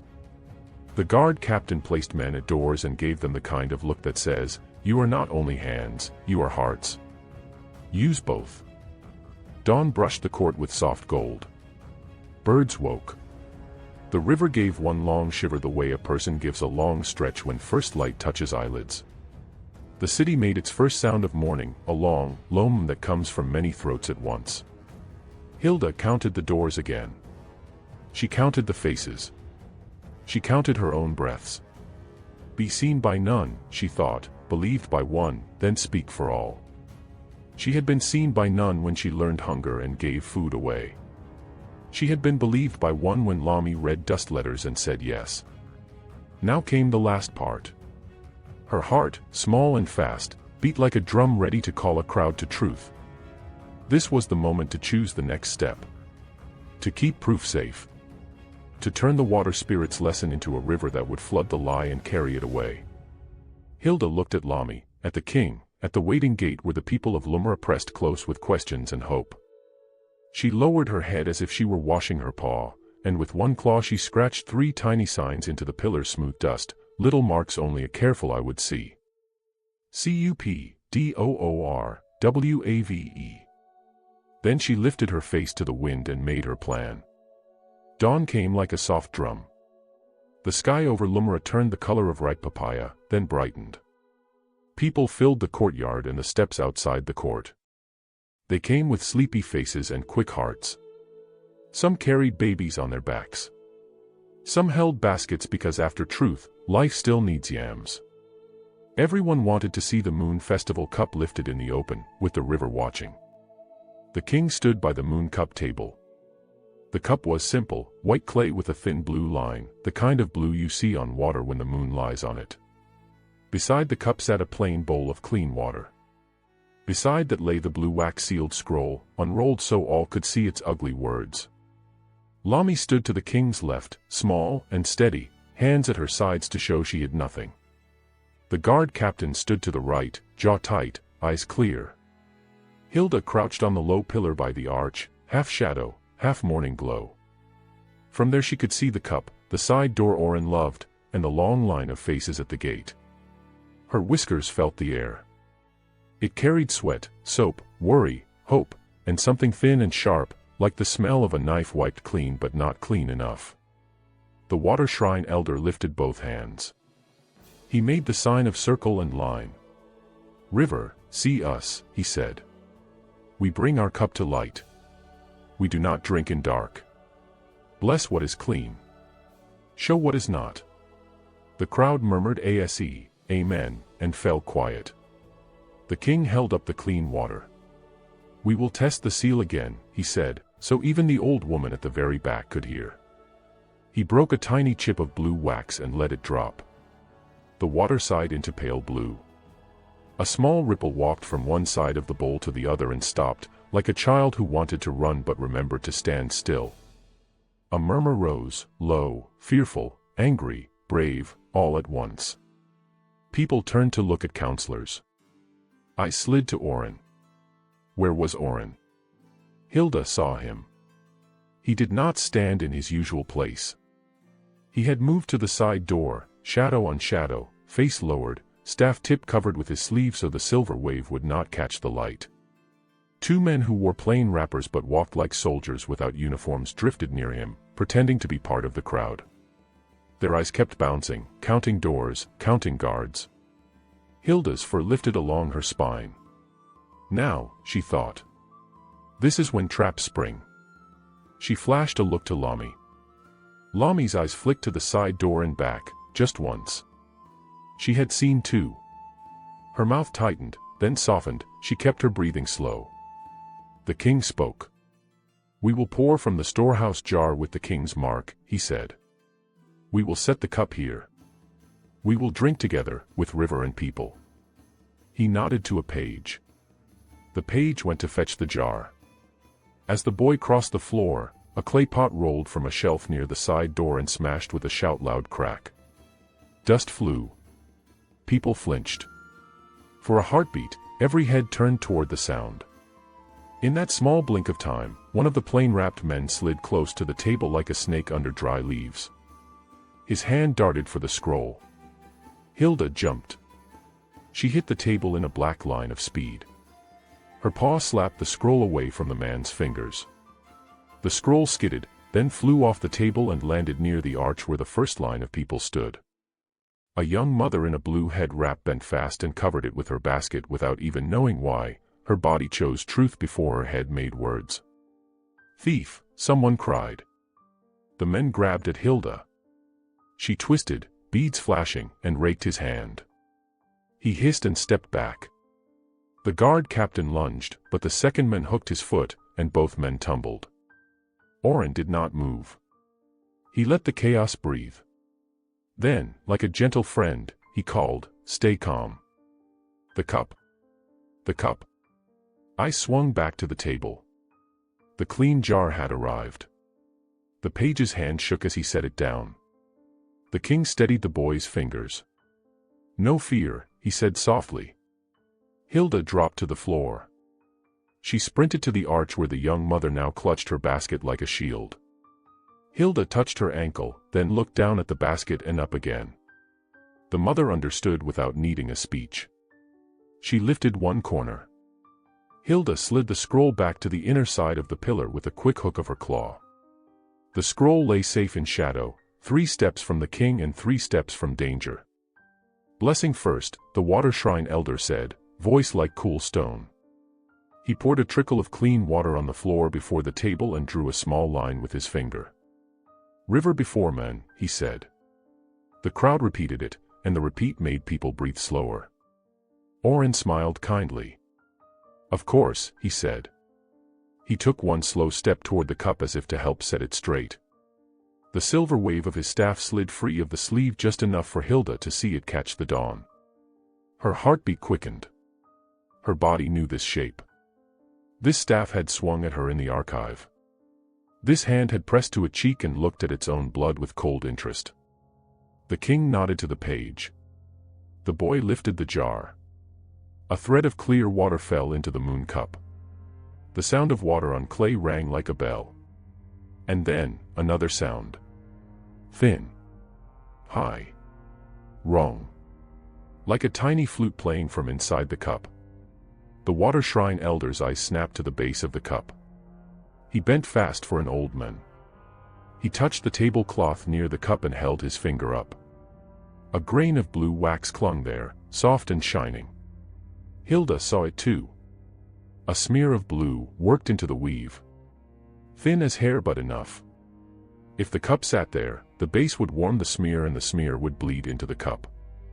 No one would ever know how the drink went wrong. "Lift the cloth," the elder said. His voice did not rise. It held the order of a river in flood. The guard captain obeyed. He pulled the cloth away in one smooth motion. Beneath it, on the wood, a streak of blue lay thin and mean. It glowed like a smile that hated. The crowd gasped. People turned to Oren again. He still did not change his face. "Strange," he said gently. "Enemies creep in the night." The king's voice was quiet.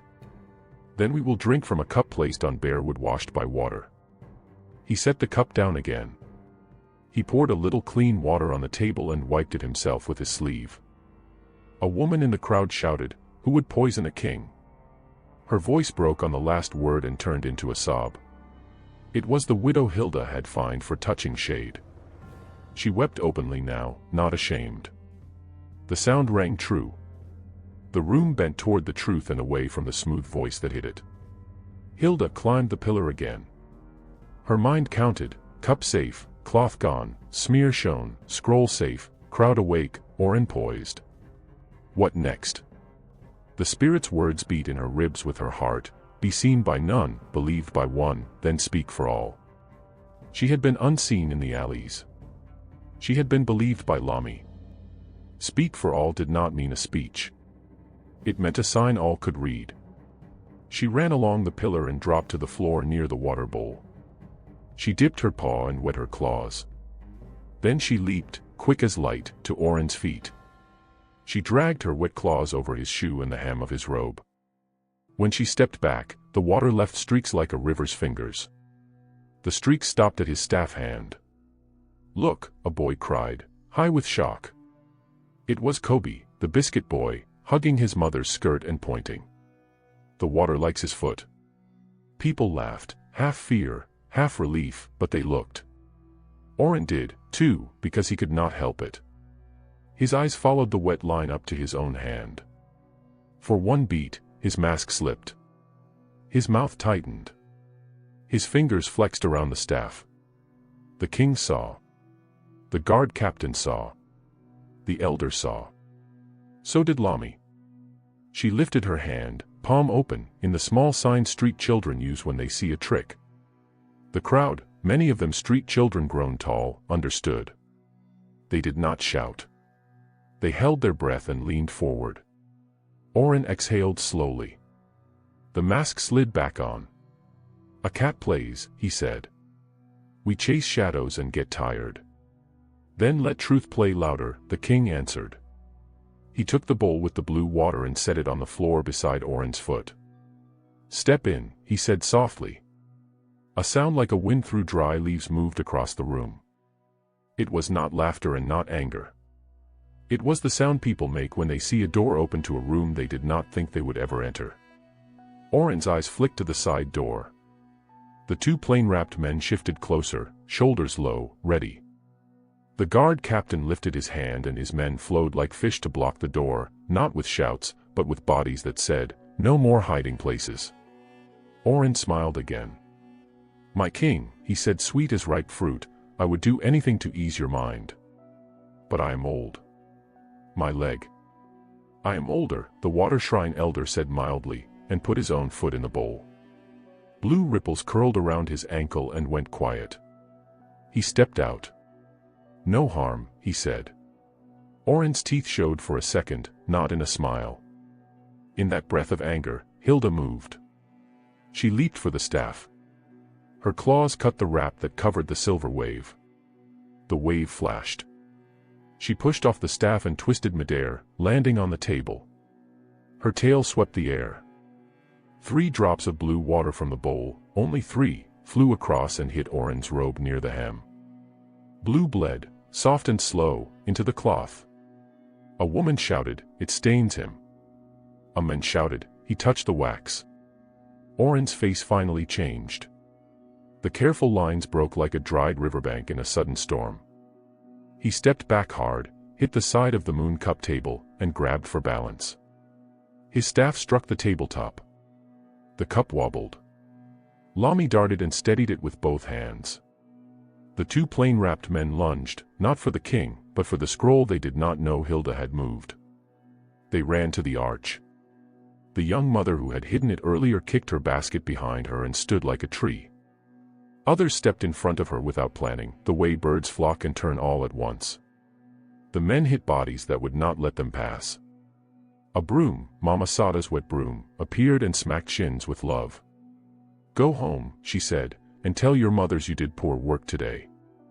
The guard captain came like a wall with legs. He took one man by the wrist and turned it. The wrist let go. The other ran and found a spear's wooden shaft across his chest, flat and firm, not cruel, not soft, saying simply, "Stop." Hilda grabbed the scroll with her teeth and ran along the inner wall.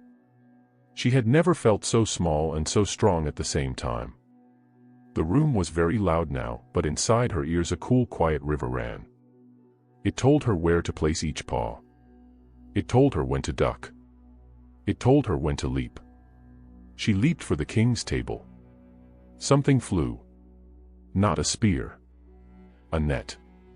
It came from high on the wall, thrown by a hand that knew nets, a hand that had practiced alone at night.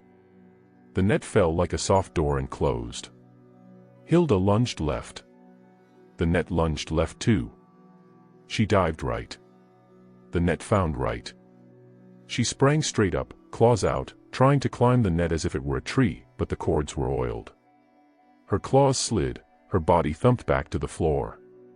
The scroll slipped from her teeth and lay under the net with her. "Hold!" the king shouted, voice deep and wide. The guard captain froze the men where they stood. The elder lifted his palm. The room stilled enough for hearts to be heard. Oren's breath came fast now. The blue stains on his robe had spread like small flowers. He saw the net. He smiled tight. "Bad omen in a trap," he said. "River sends signs. We must listen." Lami stepped forward. Her knees wanted to knock, but her feet said, "No, let her out," she said. She did not yell. She spoke in a voice that knew right from wrong and loved right more than it feared wrong. "She carries truth. She carries the scroll." "Or lies," a counselor whispered, hiding behind old words like a child hides behind a chair. "Truth does not fear water," the king said. He took the bowl of blue water, then another bowl of clean water. He set both down by the net. He lifted the scroll carefully. "We will not tear it," he said. He dipped one corner of the scroll into the clean water. The ink did not run. He touched the other corner to the blue water. The ink near the edge wept a little, as if the wave words wanted badly to swim. A shiver went through the court. "Lift the net," the king said. "Danger." Oren cried, too quick, too loud. He tried to make his voice calm again. "Forgive me. I love you, my king. I think of your safety." The guard captain looked at the king. The king nodded. The net rose. Hilda did not run. She stood very still at the king's foot and pressed her forehead to his toes. Then she turned and did the same to Lami's ankle. Then she faced the people and sat, tail wrapped neat around paws, beads bright, eyes clear. It was not a trick. It was a bow. It said, "I am not your fear. I am your lesson, and I am trying to learn mine. Show us your hand," someone shouted at Oren. It was Kobe again, fearless and small. Laughter ran through the crowd like the quick part of a river. Oren lifted his hands. They were clean. He smiled as if he had given a good answer at school. "See," he said. "The robe," the widow said, voice low and steady. "Truth hides in cloth sometimes." Oren looked down at the blue stains blooming like quiet flowers. He began to speak. Hilda did not wait to hear the words. Words could be smooth. Cloth could not lie when water touched it. She sprang. Not at Oren's throat. At his staff. Her claws struck the silver wave. The staff jumped from Oren's hand, clanged against the table, and skittered across the floor like a frightened fish. It hit the water shrine elder's foot and stopped. The elder put his bare foot on the staff to hold it, heavy as a stone. He looked at Oren. His eyes were old and kind and full of thunder. "Enough," he said. Oren's mouth opened. And the room exploded. Not with fire. With noise. The two plain-wrapped men, foolish and desperate now, shoved hard. They hit someone who would not give. Bodies moved. Voices rose. A stool crashed. A baby cried. A drum outside answered with a frightened GOM that was not part of any plan. Men Oren had planted earlier, two in the balcony with small stones, one by the doorway with a rope, pulled and threw and shouted, trying to turn calm into fear. The rope yanked a hanging lamp. It swung wildly. Oil sloshed. A lick of flame kissed a curtain and began to eat. "Fire!" someone screamed. The crowd surged, not with one mind, but with many small minds that wanted to live. The guard captain bellowed orders, clean and short. Water line. Door left only. Child pass. Women formed a line with pots like they had done in dry seasons before. Men ripped the curtain down and beat the flame with wet cloth. The fire coughed and died.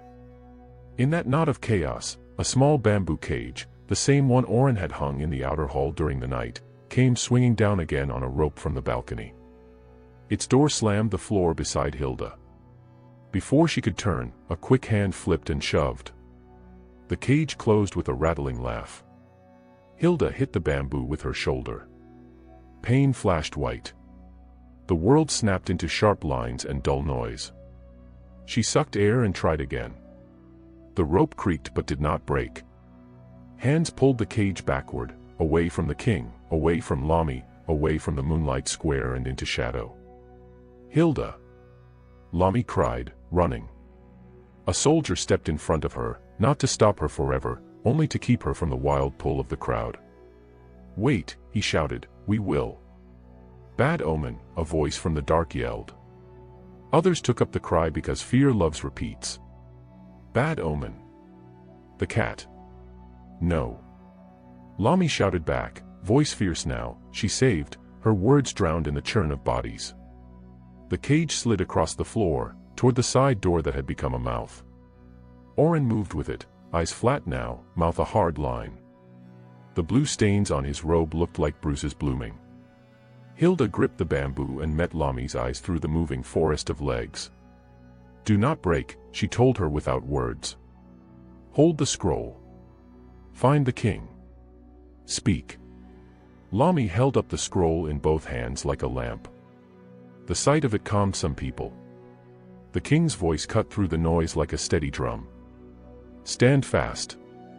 Doors open. Water. Guards to the side door." The guard captain leaped. 3 soldiers leaped with him. The side door slammed halfway shut as bodies met bodies. Hilda's cage lifted off the ground. She felt the rope scrape through a pulley above. The floor fell away. The court spun, a wheel of faces and fire smoke and blue water and white moon. Her stomach lurched. She did not cry out. She looked for the rope's end instead. She saw it, a knot tied to a balcony post where a man with sneaky hands grinned with all his teeth. Kobe, the biscuit boy, had climbed onto a ledge nobody watched because everybody thought it was too high for children. He grabbed the knot and bit it with his small teeth like a young dog. "Cut," he yelled around the rope. Somebody cut. A woman threw a knife. It clattered too far. Mama Sod hurled her wet broom like a spear. It smacked the grinning man's face. He squealed and let go. The rope jerked, then raced through his hands. The cage dropped, not a long fall, but enough to jar Hilda's bones. The door rattled open a finger width, then stuck. A big hand grabbed the cage. The guard captain. He planted his feet and held. "With me," he roared. 3 more hands came. 4. 5. The cage slowed. It stopped. Oren's face turned to stone. He saw his line break. He did not shout. He turned and slid toward a back passage where only rats felt at home. "Hold him," the king called, and 2 guards peeled away to follow Oren into the dark. The court quieted. The small fire was dead. The side door was blocked by good shoulders. The rope hung slack. Hilda's cage rested on the floor with many hands on it, poor hands, rich hands, strong hands, old hands. The sound in the room changed. It was still loud, but it had a new note, the note people sing when fear is leaving and courage enters. "Open it," Lami said, breathless, hair loose, eyes bright as live coals. The guard captain felt for the latch. It was simple and mean. He lifted it. The door stuck. He pulled again with a grunt. Wood groaned. The door gave. Hilda stepped out. The crowd did not cheer. They did something better. They moved back a little, giving her air, giving her path, the way a riverbank gives path to water. Lami dropped to her knees and hugged Hilda around the neck, careful of beads, careful of bruises. "You did it," she whispered, laughing and crying at once. "You did it. You spoke." Hilda pressed her head to Lami's cheek. Then she turned and walked, slow, proud, humbled, to the king. She sat at his feet and looked up. He put his hand on her head. It was a king's hand and a father's hand at the same time. The water shrine elder lifted the staff from under his foot. He held it out. A wave should belong to the river, he said. The king took the staff, broke the silver wave from its top with a clean hard twist, and handed the stick, now plain, to the guard captain. Use it to hold doors open, he said. A shout rose from the back, he runs. One of the guards who had chased Orin stumbled back into the court. He went to the archive tunnel. The king looked at the guard captain. The captain nodded once and vanished with two men like fish slipping into black water. The king faced the people again. Lumira, he said, voice steady, we will not drink poison. We will not follow smooth lies. We will clean the storehouse. We will open the records. We will set right the market scales. We will ask forgiveness where we have done wrong. We will thank the river. The river remembers, the crowd answered, not a chant, not a shout. A promise. Hilda's chest swelled and hurt in the same breath. She had never been so tired. She had never been so alive. She turned to find Lami, and saw hands she did not know reaching for her. Not to pet. To catch. Rough palms closed where gentle fingers had been. The plain-wrapped man who had slipped the net rope earlier had not fled with Orin. He had waited, small and mean, for a new shadow. He grabbed Hilda by the scruff the way bad men grab kittens. He lifted her fast. She could not twist without choking herself. The world tilted. The crowd cried out. Lami leaped. The men swung Hilda behind his back and ran for a servant's door no one had watched because everyone had watched the side door. Hilda! Lami screamed, and the scream tore her throat. The men ducked through the door. It slammed. A bar dropped on the other side. The guard captain, already gone down one passage, could not be in two places at once.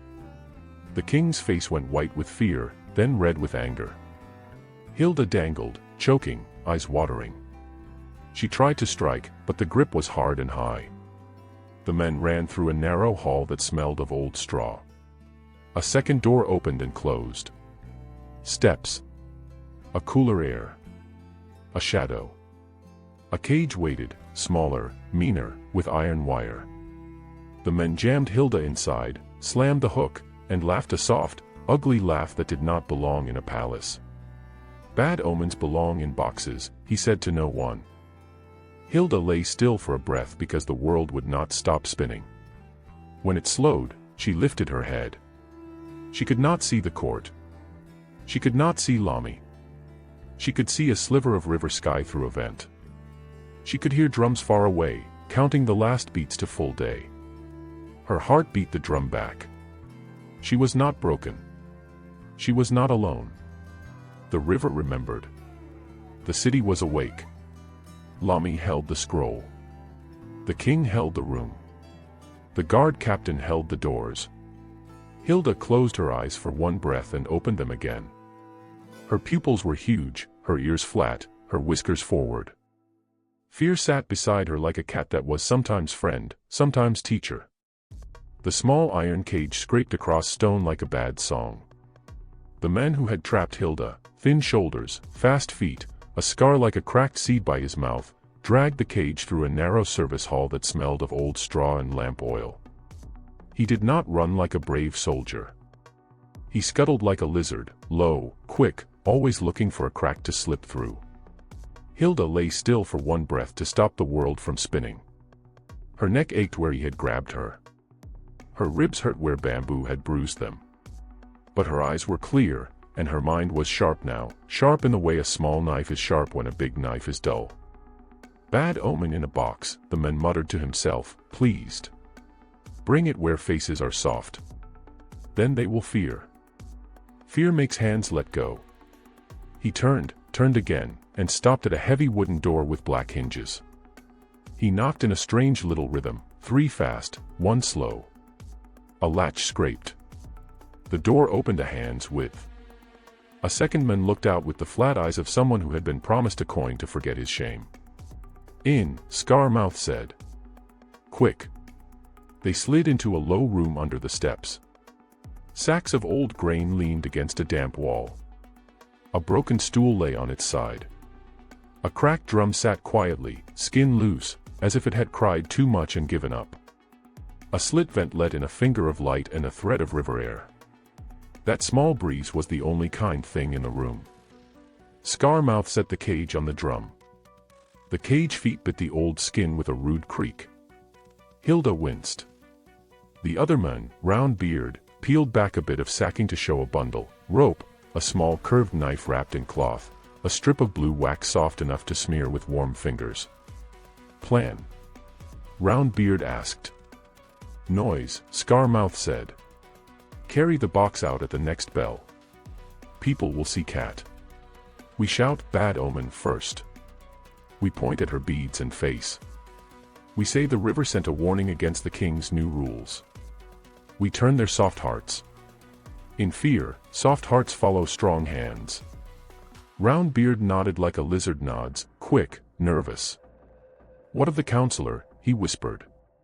He meant Orin but did not dare say the name. Gone to the tunnel, Scarmouth said. He will open the far door. If all fails, he runs. If fear grows, he returns and smiles. Roundbeard picked at the cage wire. Small thing, he said, peering at Hilda. You make big trouble. Hilda said nothing. She breathed slow. She felt each breath like a small wave. In, out. In, out. The river remembers. The river waits. She tested the bars with one paw. Iron. No give. She pressed her shoulder to the door seam. Tight.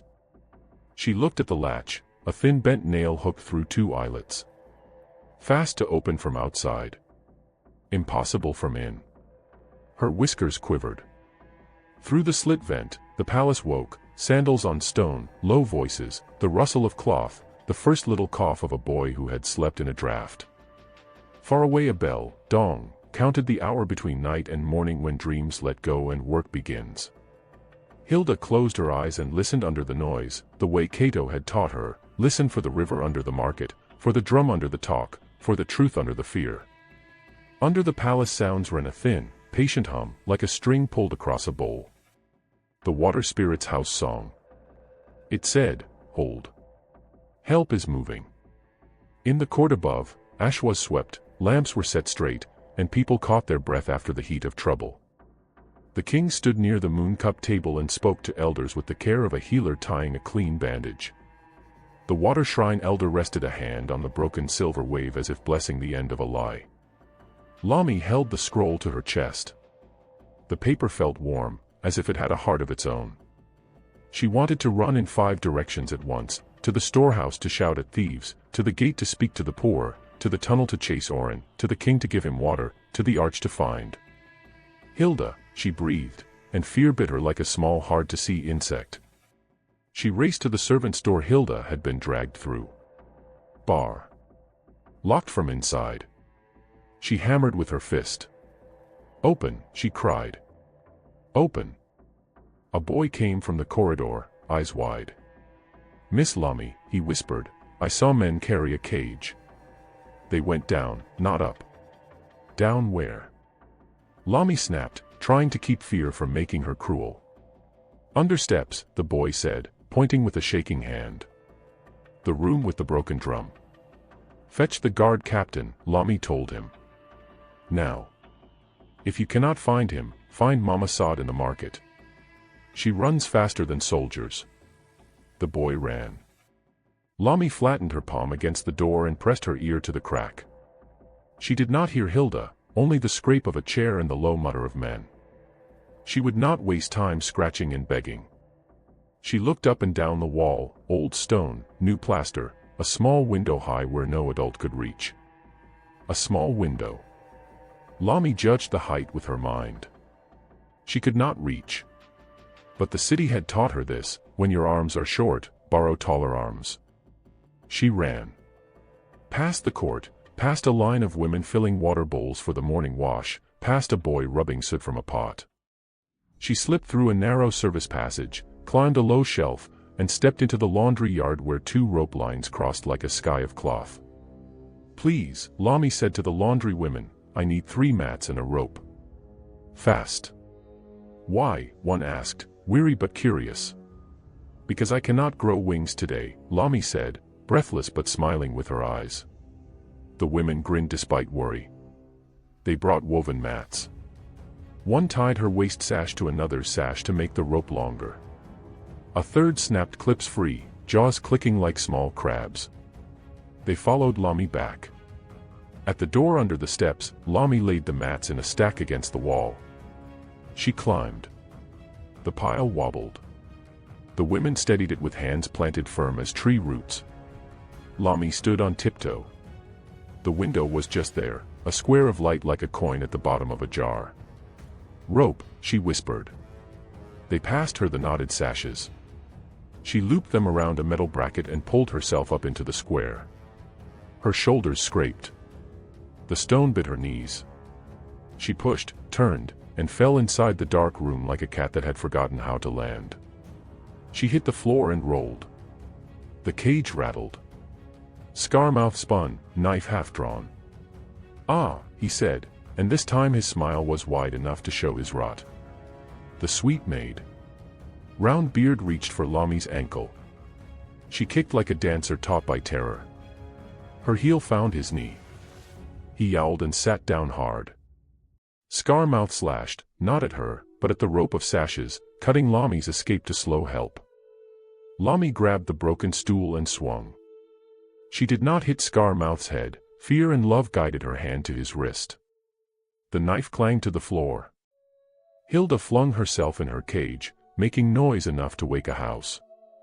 Scarmouth was fast. He snatched Lami's braid and jerked. She gasped.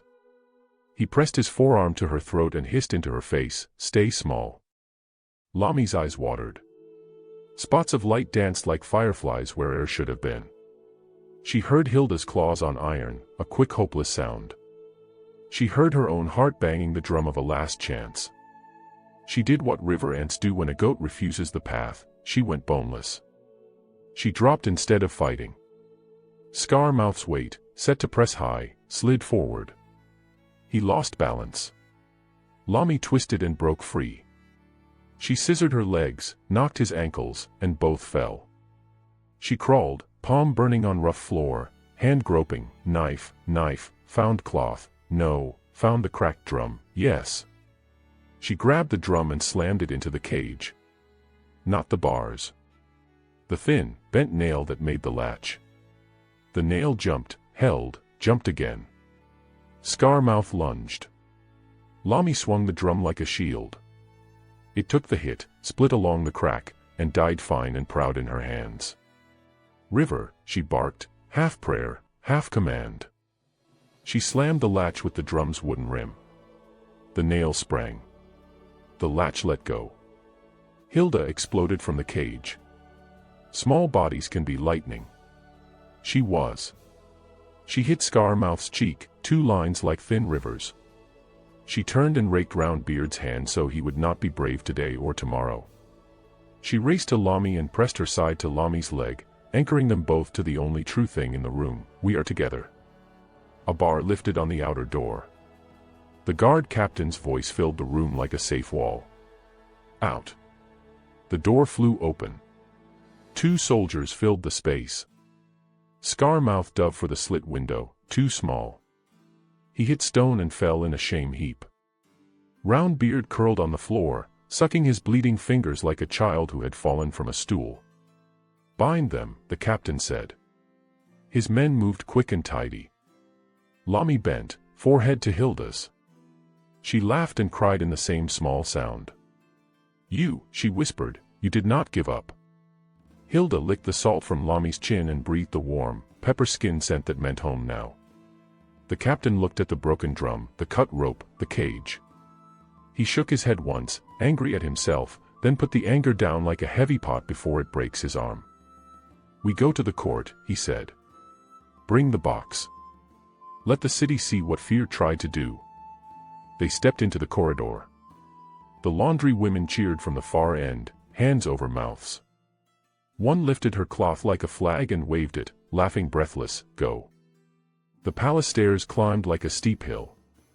Lami took them two at a time, Hilda low and soft at her heel. They burst into the court where the crowd had gathered again, worry stacked on worry. The king's face changed when he saw them, fear melting like butter in hot yam, relief rising like steam. The captain threw the small iron cage onto the floor so all could see the ugly thing that had tried to swallow their courage. It rattled and lay still. "We found them under the steps," the captain called. "They wanted to hide her and carry fear in a box." "Fear in a box," the widow repeated. "That is not river work. That is whole work." The water shrine elder lifted his palm. The room settled, not fully quiet, but ready to listen. The king stood and raised the blue-stained robe they had taken from Oren's men. He showed the stains to the balcony, to the door, to the farthest eyes. Anywhere the light touched the cloth, the blue spoke, even to the stubborn. "Lumara," the king said, and his voice was the right weight now, strong enough to carry, kind enough to land without bruising. "You saw a cup brought into light. You saw a cloth show its crime. You saw a cat, yes, a cat with a strange face, save a crown with her claws and her courage. Some still call her bad sign. I will call her lesson." A murmur traveled the court like a fish ripple. Heads bowed, lifted, nodded. "Bring the traitors," the king said softly. The captain's men pulled Scar-Mouth and Round-Beard forward. They did not strike them. They held them firm, the way a father holds a child who wants to run into a fire.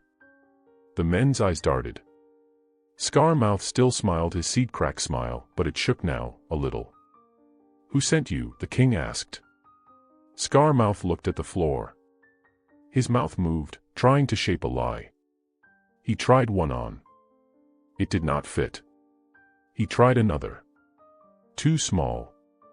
He swallowed a third. He had eaten too many lies. They sat heavy. He kept silent.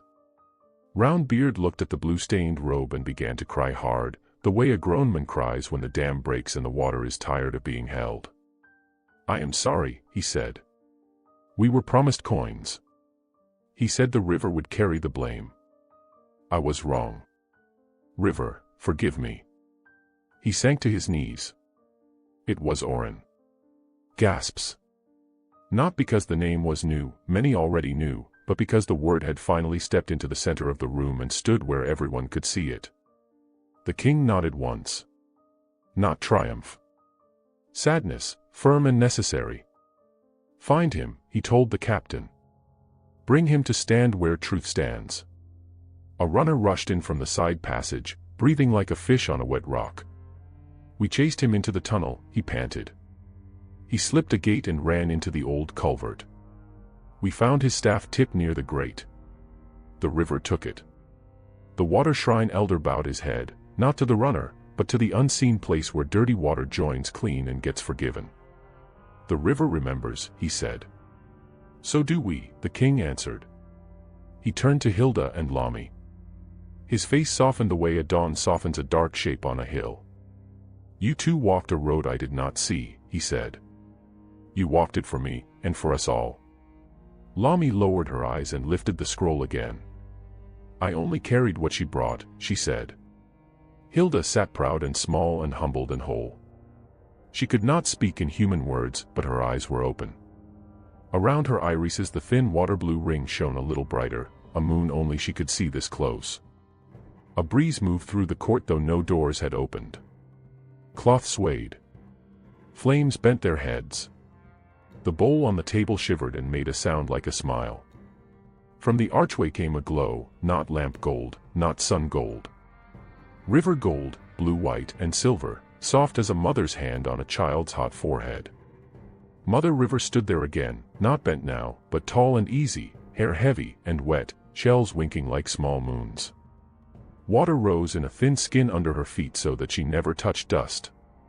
People bowed without being told, the way plants turn their faces to the rain the moment it comes. The spirit looked at Hilda. Her eyes were stern and kind, deep and bright, the kind of eyes that see you when you are a lie and see you when you are a truth and love you both ways but will not let the lie stay. You have walked in hunger, she said, voice like drums under thunder. You have been chased. You have given food you wanted. You have turned your claws from pride to courage. You have written letters in dust when your mouth could not speak. You have been believed by one, and for that one you risked wounds. Hilda's ears flattened. Not in fear now. In something new. Humility. Gratitude. The spirit turned to Lami. You, she said, and her voice warmed as if someone set a pot of pepper soup near the fire. You saw a small light and put your hands around it like a house. You climbed where ropes were short. You swung what you had. You stood where high voices say low girls should not stand. Those who walk with truth are taller than their steps. Lami's cheeks flushed. She did not know whether to cry or bow or laugh. She did all three in a small, trembling breath. The spirit looked at the king. You did not hide, she said. You brought water to the middle of the room. You let blue show blue. A river blesses such men. Then she lifted her bowl. The court quieted so hard that even thinking felt loud. Water climbed into the bowl from no jar anyone could see. It glowed, turning as it rose, slow as sleep, sure as dawn. The bowl filled. It did not spill. Lumara, Mother River said, see your mirror. You do not drink poison today. You drink memory. She held the bowl above Hilda. The glow silvered Hilda's fur and made her beads burn like small suns. Child who was proud, the spirit said, you have learned to bend. Child who was high, you have learned to walk low. Child who closed her ears, you have learned the market songs and the foot stories and the guard's shame and the widow's shade. You have learned, but learning is not a crown you put on and keep shiny. Learning is water, you must keep pouring it. Hilda lowered her head all the way to the floor. Rise, the spirit said. Hilda rose, still a cat, still small, but a new small. Come, the spirit said.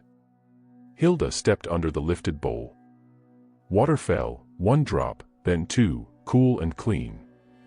It touched her head and ran along her beads and down her back like a blessing. The thin ring around her eyes brightened, then softened, as if a moon had stepped from behind a cloud to look and then gone back again to let the night have its rest. The spirit smiled, and when she smiled, people who had been holding their sad for many years without knowing it let a little out, just enough to make room for new breath. She lowered the bowl, and the glow gentled, and the room remembered it was a room. Outside, a drum began the last long roll that leads to full morning. The sound wrapped the court like a scarf. Mother River looked once more at Hilda, once at Lami, once at the king, and then at the people. The river remembers, she said, and so must you. She turned. The glow walked with her. She passed under the arch. She did not open the door. She was a door, and water walked where she walked. Then she was gone, and only air and light remained where a moment before sky had bent inside and touched the floor. The court held its breath, one long breath that tasted of fear leaving and courage staying. Then a voice rose, small and strong. It was Kobe, the biscuit boy, standing tall as his mother's skirt would let him. What do we do now? He asked, simple as a stone. The king smiled, the first true smile in a hard night. We do right, he said. We feed. We fix. We forgive. We keep watch. And we speak, Lami added softly, lifting the scroll. In the light. And we listen, the widow said, even to small feet. The guard captain set a new line of men at the tunnels. The water shrine elder laid the broken wave on the table, not in sadness, but like a seed in good soil.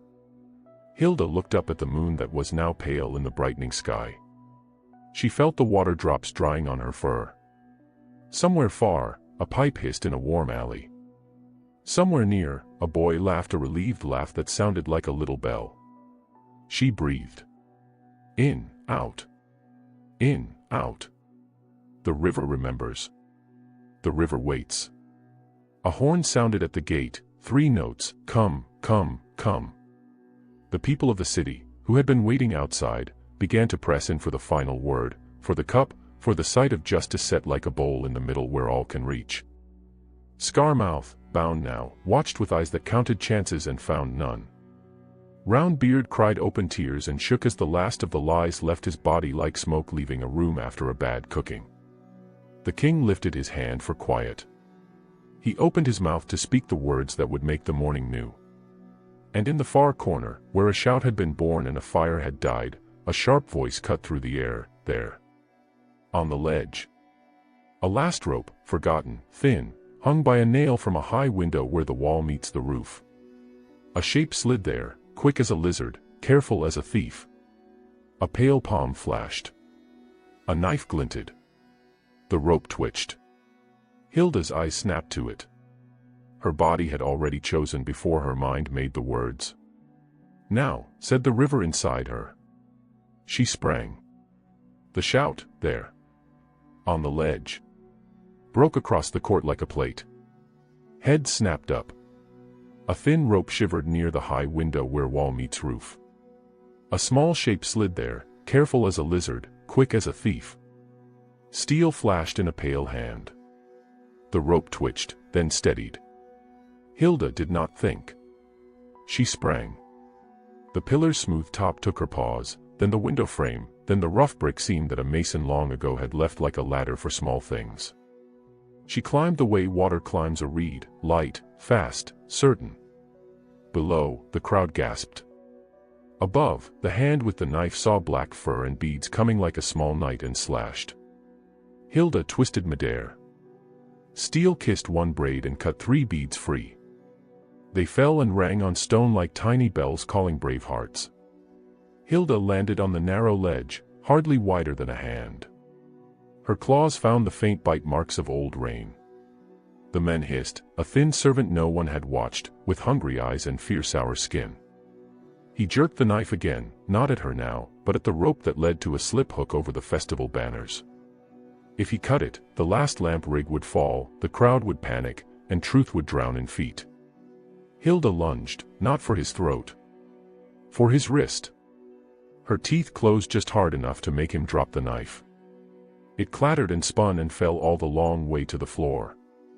A page yelped and hopped back as it struck near his toes. The thin man cursed, reached to shove Hilda off the ledge. She flattened, slid under his palm, and placed one small, perfect paw on the knot that held the rope. She looked down. Now, she meant. The guard captain understood. He had learned her new language, the language of paws and places and eyes. He signaled. 2 men raised long poles with hooked ends, caught the knife rope, held, and cut it safe. The loose end fell harmless. The banners drooped. The court did not break. The thin man looked down, saw the room had not shattered, and lost his courage like water spilling from a cracked pot. He tried to run along the ledge. He stumbled. Hilda placed a paw on his shoulder, not to push him to his death, but to stop him from slipping. He froze, shocked by mercy. "Hold him," the captain called. A net rose from below, clean and ready. The man sagged into it and let himself be taken, all fight gone. Hilda stood very still until the ledge stopped shaking. Then she climbed down, beadless braid ends tapping her cheek with each light step. When her paws touched floor, the court did a strange thing, they did not cheer loud. They exhaled together, the way a field of grass lets the wind go. "Enough tricks," the king said, voice steady again. "Now truth stands in the middle." He nodded to Lami. Lami stepped forward. She did not raise her chin like someone proud. She did not bow so deep she could not breathe. She stood like a tree that has learned its own weight. In her hands she held the scroll, clean edges dry, poison words dry too but visible to every eye. "People of Lumara," she said, and her voice carried because it was not heavy with fancy words. "Last night, we found this in the archive. We saw blue wax turn water blue. We saw men try to hide it. We saw a cat you call a bad sign risk her life to show you where the lie lived. Please, look." She walked the long line of the court, past the elders, past the market mothers, past the boatmen at the back with wet ropes on their shoulders, past the cloth sellers with measuring arms, past children whose eyes were big as mango seeds. She held the scroll low enough for old eyes to read, high enough for small eyes to see. The nearest read slowly and then told the farther in soft voices, and the words moved like a good rumor, quick, clear, leaving light behind. The water shrine elder followed with the bowl. In it, blue water sighed. Beside it, a clean bowl shone. He dipped one finger in the clean and touched a corner of the scroll. Ink stayed. He dipped one finger in the blue and touched another edge. Ink wept a little. People did not need a priest's long sermon. They saw.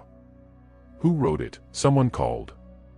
A hand that loves power more than people, the elder said simply. A hand that forgets the river seas. Where is Oren? Another voice asked. The guard captain answered, face like a wall, words like bricks. Gone to the culvert. We have men at the gates and at the water mouth. He will not walk this court today. But the cloth remembers him. He lifted the robe stained blue. The crowd hissed, not like snakes, but like a kettle released, anger letting out slowly instead of exploding. That hiss saved the morning. The king lifted his palm.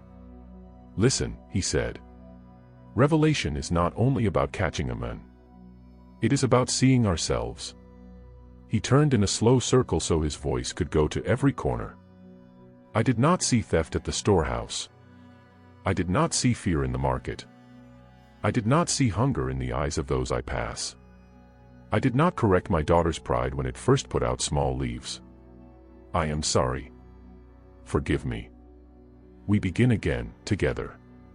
The widow at the front, the same one who had been fined for touching palace shade, said, clear enough for even people on the steps to hear, we forgive, if right follows. It was not soft. It was real. Many nodded. Forgiveness is bread, it must be baked again each day. The king bowed his head to her. Then he took the moon cup, set it on bare wood washed with water, and filled it from a new jar that 4 men, chosen by the crowd, had carried from the storehouse with the seal unbroken and untampered. He lifted it. We drink now, he said, with river watching and market watching and our own hearts watching. We drink not to forget but to remember. He drank first. Nothing strange happened. No cloud crossed his eyes. No slow poison walked his tongue. He passed the cup to Lami. She drank, hand steady. She passed it to the water shrine elder. He drank and smiled. The cup moved through hands. Some took only a touch on the rim. Some took a little sip. It was not about thirst. It was about the circle. While the cup moved, Lami climbed the low step of the court platform and stood where the whole city could see her face. I want to say what I saw, she said. I want it in the air, not only on paper. She turned to the king. I served you. I also saw what I did not want to see. When the widow was fined for shade, I lowered my eyes. That was wrong. When Timo dropped the pot and was punished, I kept quiet. That was wrong. When guards took market sacks at night, I said, it is not my business. That was wrong. She faced the people. I am not a princess. I am not a counselor. I am a maid. But the river taught me that a maid's mouth can carry truth if her heart carries courage. I was afraid. I spoke anyway because a friend's claws wrote in dust and gave me a bridge to cross. She looked at Hilda and smiled a smile that made Hilda's ribs ache in a good way. This is my friend, she said, even if she is a cat today. She was not kind before. She is kind now. That is a bigger miracle to me than blue water. A laugh went through the court, light and clean, washing out a last corner of fear. Kobe hooped and clapped. Mama Saad tapped her wet broom on the floor like a drumstick, tuck, tuck, tuck, the sound of agreement. The water shrine elder lifted both hands. Revelation is 2 things, he said. It shows a hidden bad. It also shows a hidden good. Today we saw both. He turned toward Hilda. Small one, he said, show your face to the people. Hilda stepped into the last square of moonlight left on the floor by a slow morning. The pale glow caught the faint water blue ring around her eyes. It jumped from bead to bead where 3 new ones were missing, proof of her climb. She bowed her head, not a princess's show bow, but the bow of one who knows the taste of dust and the heat of a street and the sound of a broom saving a day. Something loosened in the crowd. A woman at the back began a soft ululation that was not for a wedding and not for a burial but for a beginning. It rose and fell like waves on an easy day. Others joined. The sound settled on shoulders like a shawl. The king spoke again, and his voice rode that shawl and did not crush it. From this hour, he said, the storehouse opens each 7th day to any who hunger. The record of seals will be written in a book open on a table where any hand may touch it and any eye may read it. Any guard caught taking for cousins is no guard of ours. Any fine taken from a widow will be returned. The boy with the broken pot will have his week's pay restored and a new pot to carry, lighter, with 2 hands to help.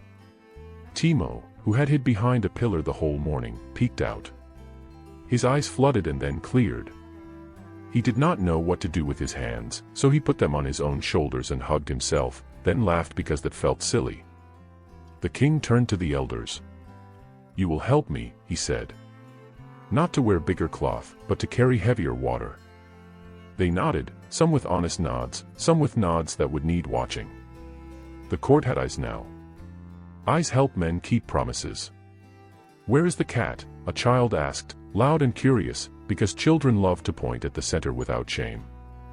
"Here," Lami said, and lifted Hilda gently so the front rows and the back rows could see.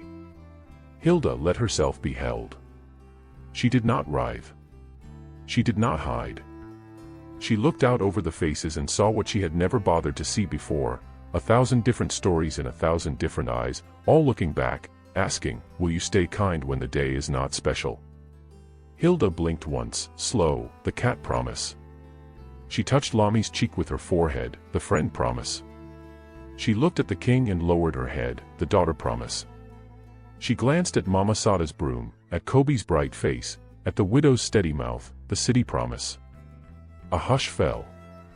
It was the soft hush before rain when leaves turn their pale undersides to the sky. Into that hush, a cool wind came across the court. It smelled of water and clean stone and the green place where river grass grows thick. The lights dimmed without going out. The bowl on the table trembled once, and the surface went from ripple to mirror. Mother River stepped through the arch, not as a storm, not as a judge with fire, but as a mother who has watched a hard night and come in the morning to kiss foreheads and set chairs straight. Her hair hung heavy with wet shells that blinked like tiny moons. Water beaded on her arms and fell in drops that did not splash, only vanished like dew on warm skin. "Revelation is complete," she said. "You have seen what you needed to see." Her eyes went to Hilda. They held both sternness and pride. "Child," she said, "tell me what you have learned." Hilda could not speak like a girl, but she could speak like a cat. She stepped down from Lami's arms and moved through the people. She stopped by Timo and rubbed her side against his shin where the burn from hot tea had left a small line the day before. She purred, low and healing. She walked to the widow and placed a paw on the hem of her wrapper, the place where shade had cost a coin, and rested there long enough for the meaning to enter skin. "I am sorry." She went to Mama Sod and touched the wet broom with her nose, then bowed to the broom as one bows to a warrior's spear. She circled back and sat between the king's feet and Lami's feet, tail wrapped, eyes open, not higher than them and not lower, with them. Mother River's face softened. "Good," she said. "You learned with your body. Now learn with your days." She raised her bowl. Light walked inside it in a slow circle. "My judgment stands," she said to the court. Hilda walked as a creature, and through creature path she found human heart. The city walked as a crowd, and through crowd path it found the one voice that truth wanted. She turned to Lami. "You ask no reward. You will receive none of the loud kind. You will receive work, more of it. When kings make promises, someone must count the bowls. You will count. Your hands will be tired. Your feet will ache. That is the kind of reward rivers give to those they trust." Lami smiled through wet lashes. "Yes, mother," she whispered, and the word did not make her smaller. It made her taller inside. Mother River looked at the king. "You will change the old rules and anger the old men," she said, almost amused. "They will say, water makes wood soft. You will say, soft wood bends and does not break. You will bend. You will not break." The king bowed, deep and slow. "As the river remembers, so will I," he said. The spirit lifted her bowl over Hilda. "One more drop," she said. "Not to finish a story. To begin the next page." A clear bead fell. It touched Hilda's forehead, ran down her nose, and hung a moment at the tip like a star about to fall from the sky. Then it dropped and vanished on the floor. The court waited. Hilda waited. Nothing dramatic happened. And that was right. Revelation is not fireworks. It is morning light that keeps growing until you can see to sweep your yard. The change would come, not as a sudden trumpet, but as a day-by-day harvest of what had been planted last night. Mother River smiled because she loved the slow ways as much as the quick. "Until the hour is full," she said, "walk as you are. Do right as you are. The form is a shell. The lesson is the meat." She turned to go. At the arch she paused and spoke one last time, not loud, not soft, but in a voice that would live in Lumra's walls like a song in clay. "The river remembers," she said, "and it writes. Today it wrote your names with clean water. Keep them clean." She stepped away. The glow thinned to morning. The court breathed. Then the court moved, not like a stampede, but like a market when rain stops, calm, sure, each to their work. The guard captain took men to the culvert mouth and the far gate. The elders set a table and placed a new ledger there, with a reed pen and a bowl of ink. The water shrine elder went to the storehouse with 4 mothers and 2 fishermen to break the first seal for the poor. Mama Sod shouldered her wet broom and laughed. Who knew it had so much fight? Kobe ran in circles until his mother caught him by the shirt and said, "Help or hush." Lami stood a moment, the scroll hugged to her chest. Hilda pressed against her calf. The king touched both their heads, one after the other, as if blessing 2 lamps. "Go with the elder," he told Lami. "Count bowls." He looked at Hilda and smiled with his eyes. "Go with Lami. Keep counting honest." They went. Through the palace halls that already felt less like stone and more like home, down the steps to the court, across the sunny yard where dust danced, past the gate where shade was now free. Lami's feet were quick. Hilda's paws were soft. They reached the storehouse. A crowd had gathered, not wild, not grabbing, waiting. The sight made Lami's throat ache again, the good ache that comes before singing. The elder raised the first seal. He placed the ribbon in Lami's hand. "Write the number," he said. "Say it aloud." "Seal number 1, Lami said, voice clear, broken in the light. She wrote in the ledger, 1, opened, dawn, witness, elder, Lami, Hilda, people. She hesitated, then added a small wave sign in the corner. The elder saw, said nothing, and smiled. They lifted the lid. Grain shone pale and kind. The widow stepped forward. Lami filled a small bowl and placed it in her hands. "For yesterday's fine," Lami said. The widow's lips shook. "Shade should not cost a coin," she whispered. "Let this bowl pay back the river." She stepped aside for the next. Hilda sat on a low stone and watched. She watched hands shake less after they held grain. She watched a boy's eyes widen when the scoop sounded like rain in his bowl. She watched a guard, one who had taken sacks in the night, help an old man lift his bag and tie it tight without being asked. The man met Hilda's eyes. He did not look away. That was revelation 2. The sun climbed. Work stacked. Work was good. The city's heart beat steady.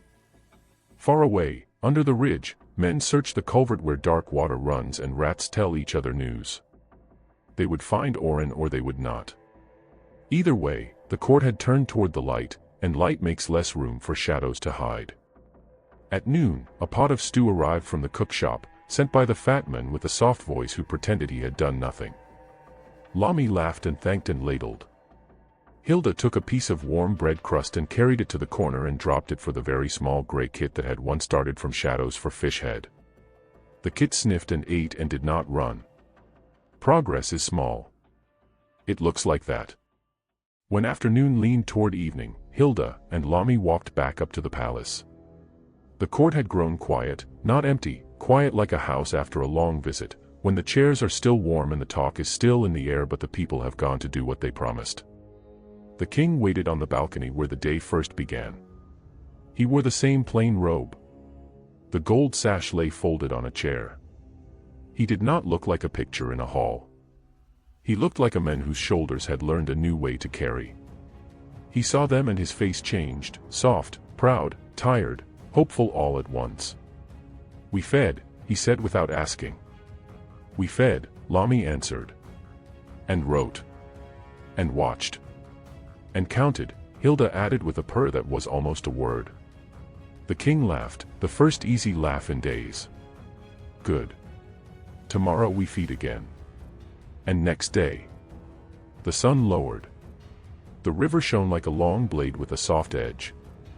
A breeze carried the smell of pepper soup and wet clay and evening songs.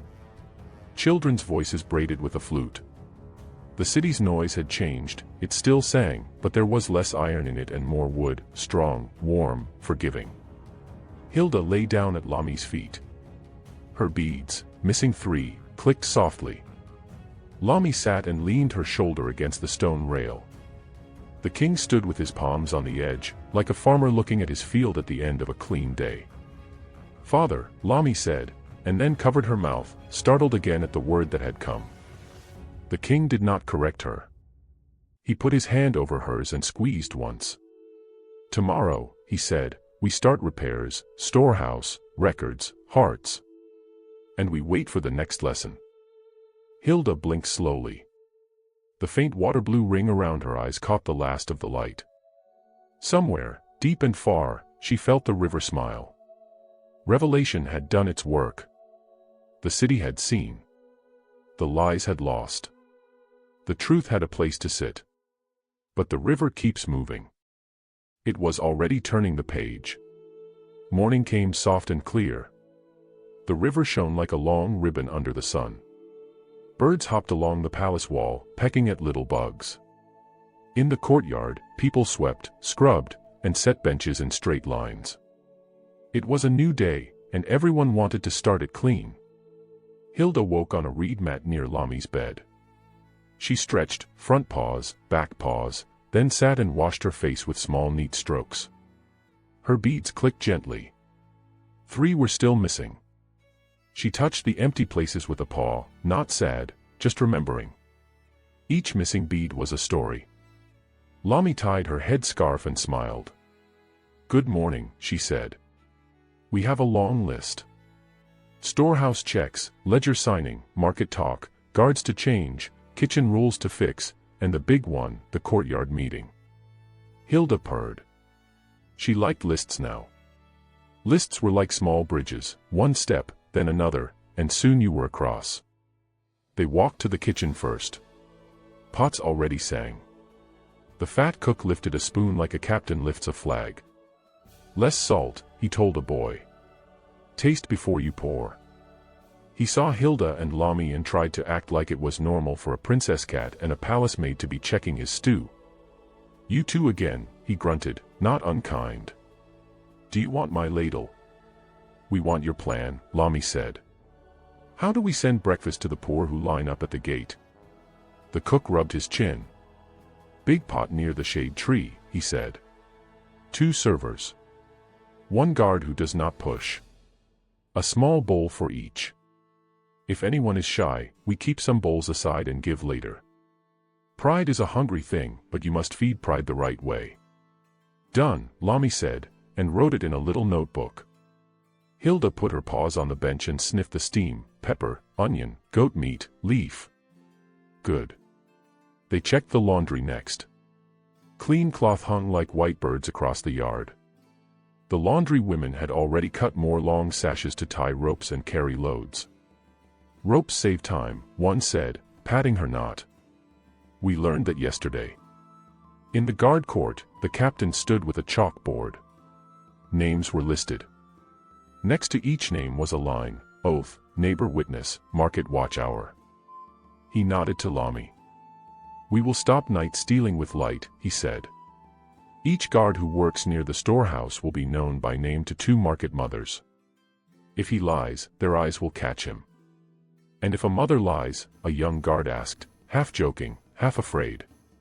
The captain did not smile. Mothers do not have time to lie, he said. They are too busy keeping children alive. Learn from them. Hilda watched the men's faces.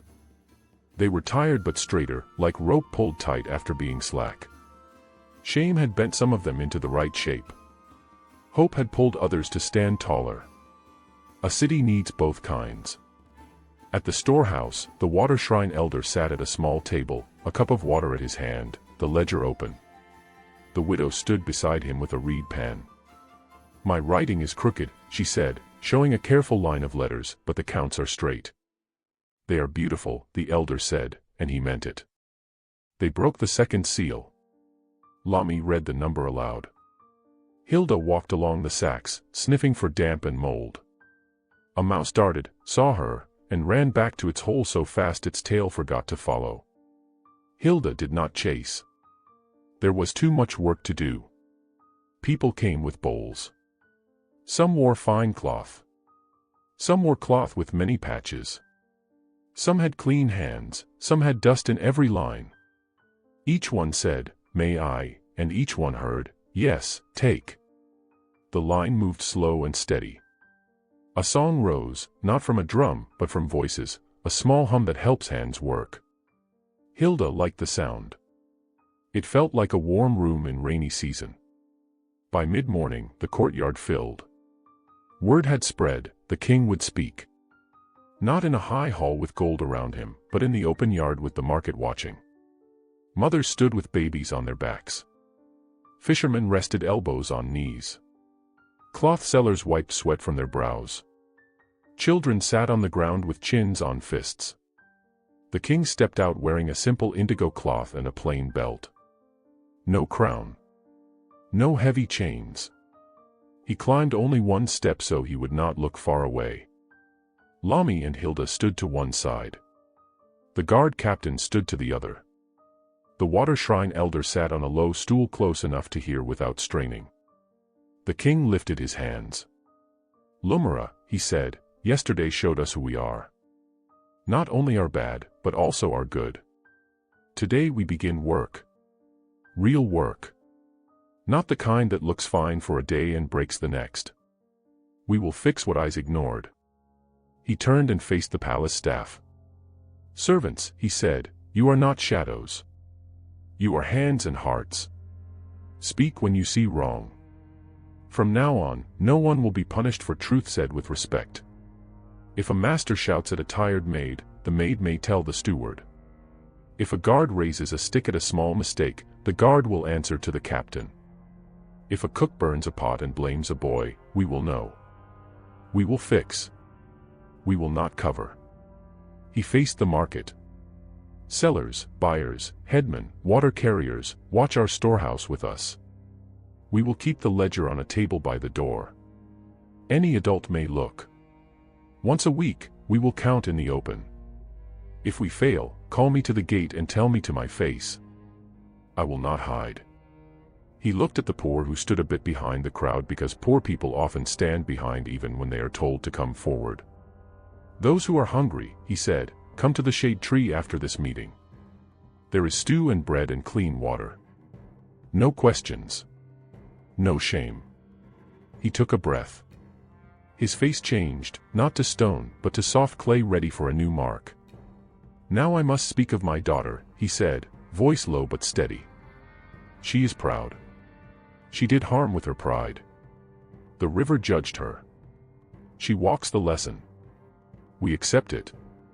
We thank the Spirit for mercy. When the lesson is full, we will receive her back with joy.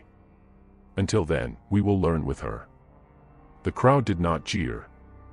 They did not cheer. They breathed, and the breath felt like a door opening for air. To admit wrong in the middle of the yard takes more strength than to win a war far away. A hand went up at the back. It was Mama Sod. "What about Oren?" she called. He slithered. "Where is he?" The captain answered. "We have men at the culvert and men downstream. He knows the tunnels. The river knows them better. We will find him or the river will take him. But we will not let fear of one man stop a city. We move anyway." "Good," Mama Sod said, and thumped her broom on the ground once like a drumbeat. The widow lifted her chin. "What about fines?" she asked. "Shade is for all. Will you promise now?" "Shade is for all," the king said. "No more shade fines. If a seller blocks the way, we will ask them to move. If they refuse, we will move the stall, not take the coin." A small cheer rose, short, true. The widow wiped her eye and looked at Hilda. Hilda bowed her head to the woman. The woman nodded back. A knot that had lived in the woman's chest for months untied itself and fell away. Kobe raised his hand and waved it like a small flag until the king laughed and pointed. "Yes." "Will the cat get fish?" Kobe asked. Laughter rolled across the yard like a happy wave. The king looked at Mama Sod. She shook her broom at Kobe, only half scolding. "If she helps me chase rats, she will get ahead," she said. "Maybe 2 on a good day." Kobe pumped his small fist. "Yes." The meeting ended, not with a trumpet, but with people turning to each other and making plans. The best meetings end that way. Words become tasks. Tasks become days. Days become change. The next weeks moved like a faithful cart, not fast, not loud, but always forward. Every 7th day, the storehouse seal broke in the open. Lami read the number. The elder poured a little water on the ground. Hilda sat on her stone and watched faces, faces arriving pinched, faces leaving easier. She learned a new love, the love of seeing shoulders lower when weight is taken off. The ledger filled with lines, neat even when hands were not neat. The widow's writing grew straighter. The elder's wave symbol in the corner grew smaller, still there, but humble, as if saying, "I am watching, not ruling." Guards changed. The captain sent the loud, proud ones to train with women who could carry 2 buckets without spilling a drop. "Learn balance," he said. He promoted the quiet ones who helped the old cross the square without anyone asking them to. He gave them a new rule: use your voice before your stick. The sticks gathered dust. In the kitchen, the fat cook put a board on the wall: meals sent/meals left/cooks on duty/kindness points. No one knew what kindness points were, but the cook started giving them anyway, and soon boys raced to see who could earn them by helping the busiest servers or carrying bowls to shy hands. Hilda found work too. She learned the when and where of rats, and though she did not like to kill, she kept them away from sacks by making them think twice. She patrolled the narrow cracks near the storehouse and the bread room. She also discovered a new job: comforting. When a maid cried quietly behind the water jars, Hilda pressed her warm side into the girl's leg. When Timo dropped a cup and flinched, Hilda rubbed against his ankle and purred until his breath slowed. A purr is a small blanket. Small blankets help. Sometimes Hilda went back to the market alleys. She sat by the steam pipe and watched the tiny gray kit grow brave. She lay under the cart where she had first hidden, remembering how big the world had felt and how small she had been. She watched Cato the gray Tom wash his one good eye and pretend not to care that the city now brought him 2 fish heads instead of 1. "Do not get soft," Cato told her. "Soft cats forget where dogs sleep." "I will not forget," Hilda said. She meant it. Not everything was easy. A bad rain ruined the yam stack one night, and people muttered. A cousin of a counselor tried to slip a sack out in his wrapper and was caught by a girl who had once been too shy to speak. An old guard who hated change spread a rumor that the river was angry at women counting bowls. The elder walked with the widow to the shrine and blessed her hands in the open. The rumor died. And Oren. He did not show his face. Sometimes a far watcher would say, "A man passed by the reeds at dawn," or "We found a dry bed under the culvert mouth," or "A silver brooch lay by the old gate." The captain would send men. The river would swallow the trail. A city cannot stop to chase one snake forever, but a city can keep eyes open. They did. Through it all, Hilda stayed small and steady. She learned to move through rooms so babies did not wake and old knees did not trip. She learned the times when the king liked to stand alone by the balcony and breathe. She would sit near, not close, not far, and let him be a father without a crown. Some nights he would talk. He spoke of Hilda's mother, who had loved the river and the market songs. He spoke of fear and duty and how heavy a promise can feel. Hilda listened with her whole body. Listening is work too. One evening, after a long day of sacks and spoons, Hilda and Lami sat by the shade tree. The stew pots were empty in the best way. The ledger had a new page.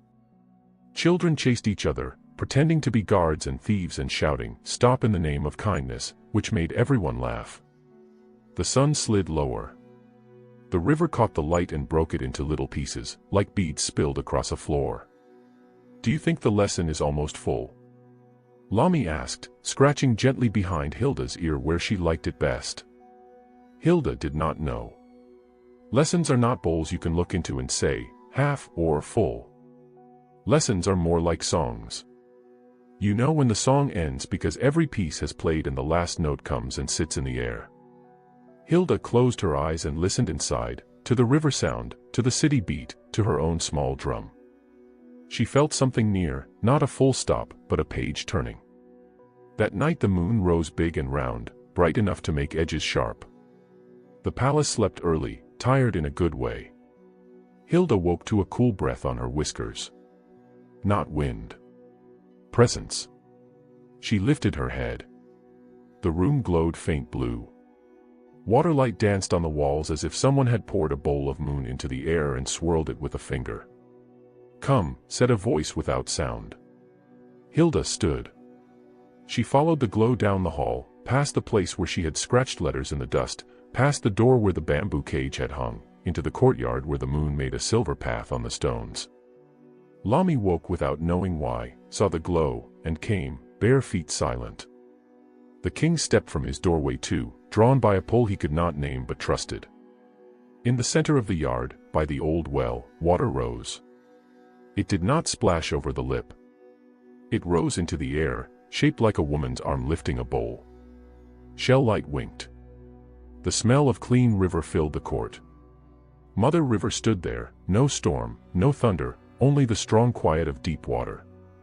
Her eyes were soft and firm. She held the same plain bowl she always held. It turned slow in her hands, and the turning made a little song without notes. "Hilda," she said, "you have poured enough for the page you are on." Hilda's heart knocked once, hard. Not from fear. From hope. The spirit looked at Lami. "Bring what you have counted," she said, smiling. Lami looked confused. "I have no sacks," she said. "Only this." She lifted her hands and realized she was holding the little notebook she carried everywhere. She had not remembered bringing it. It was simply there, warm from her fingers, full of lines and names and numbers and tiny wave marks in corners. "Good," said the spirit. "You bring memory." She turned to the king. "You bring promise." He held nothing, but his face was open like a book. That was enough. Mother River lifted the bowl over Hilda. This time the light in it was not only blue. It held many small colors, the red of pepper, the gold of stew, the brown of bread, the green of leaves, the silver of fish scales, the indigo of cloth edges, pieces of the city. Hilda saw all those colors in the water and felt them in her bones. Child who was proud, the spirit said, child who learned, child who worked, child who fed, take back your feet. A drop fell. It touched Hilda's head. It ran down the bead strings and along the faint scar under her chin. It slid to her chest and paused where her ring once lay. Warmth moved through her like sunlight warming a wall after rain. Her paws tingled. Her legs lengthened. Her back stretched. Her chest widened. Her breath deepened. Her ears rounded. Her nose softened. Her whiskers drew in like threads being pulled. Her beads lifted, then fell in a small, bright rain. Lami made a sound like a laugh and a cry mixed. The king's hands reached without thinking, the way a father's hands reach even when his mind wants to be brave. The glow gentled. The water settled back into the well with a soft kiss. Where the small black cat had stood, a young woman now knelt, palms on the cool stone, hair long and braided with new beads that were simple but beautiful, colors of river and market, not only of gold. Her skin was warm brown, her body strong and gentle at once, her jaw still lovely and still holding the faint line of a scar. Around her eyes, the thin water blue ring glimmered like a promise you do not forget. Hilda looked down at her hands. Fingers. Lines. Palms. She lifted them and turned them in the moonlight. She touched her face and laughed, a small, surprised laugh that carried across the yard like a sweet bell. Lami, she whispered. Lami fell to her knees and hugged Hilda tight, not too tight, just enough to say, "Do not slip away." "You are back," she said. "You are really back." The king went down on both knees. He did not care if anyone saw. He touched Hilda's head as if she were still too small to stand alone and still too precious to stand unheld. "Daughter," he said, his voice breaking, "forgive me. I should have taught better when you were little." Hilda put her forehead to his. "Father," she said, "forgive me. I did not listen when you tried." They stayed like that, 3 foreheads touching, king, maid, daughter, until their breaths matched and the night felt like a blanket tucked by steady hands. Mother River watched with eyes that loved. "Remember," she said. "The form changed, but the lesson does not end. A soft heart must be kept soft on hard days too. Pride will come back to knock. You must answer the door with humility and send pride to the river." Hilda nodded. "I will. Tomorrow," the spirit said, "feed again. Speak again. Listen again. Wear your beads, but do not let them wear you." Hilda smiled. "Yes, mother." The spirit turned to go, then stopped and looked at Lami. "You asked for nothing. Take this." She touched Lami's right hand. When she lifted her finger, a very thin blue line, like a river thread, remained along Lami's palm crease. It was not a wound. It was not paint. It was a mark only the water gives, a reminder line. "When you are tired," the spirit said, "look at this and remember you can carry more than you think." Lami's eyes filled. "Thank you," she whispered. The spirit faded like a song ending on a long breath. The well went back to being a well. The night went back to being night. Silence held the 3 for a moment. Then Lami laughed, wiped her face with the back of her hand, and said the most ordinary thing, "We need a dress." Hilda looked down and laughed too. The magic had given her a simple wrap, clean, cream, with indigo along the edge.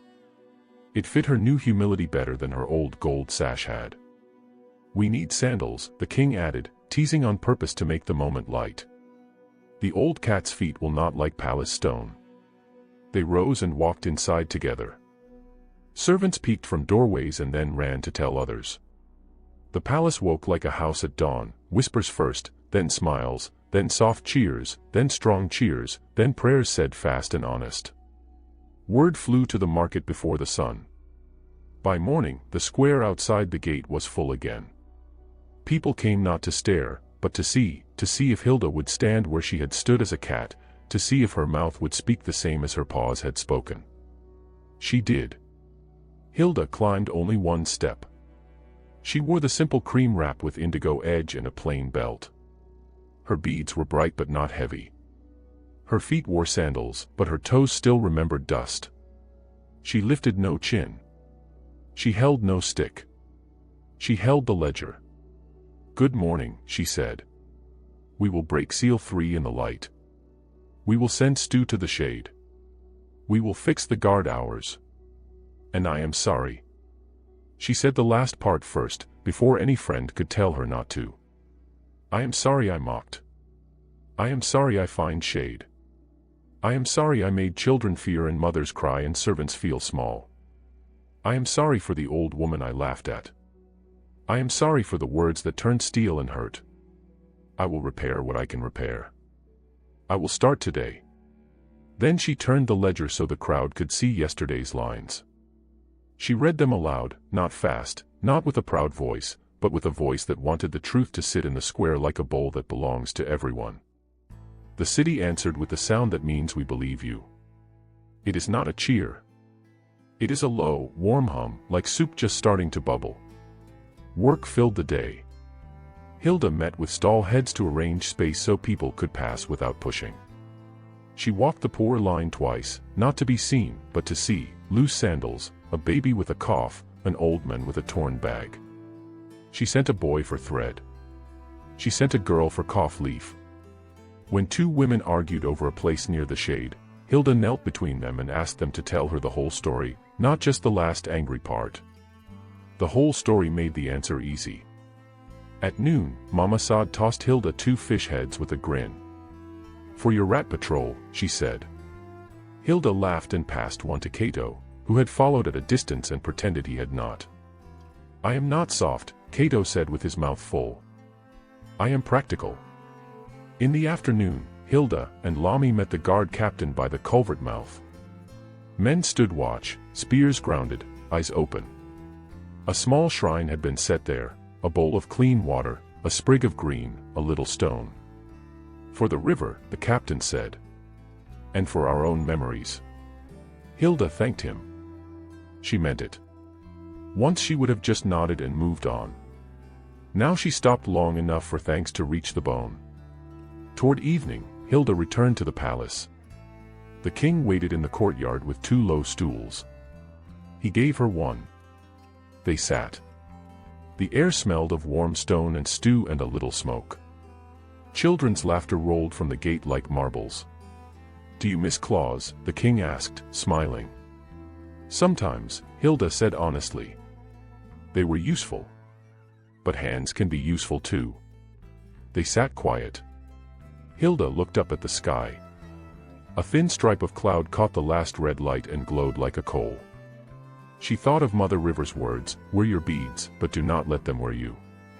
She touched one bead and whispered a short prayer, keep me soft. Later, Lami brought out 3 bowls and 3 spoons. No fancy plates.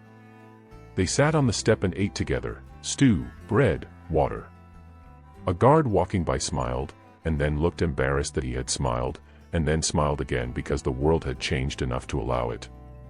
That night, Hilda walked the palace edge one more time.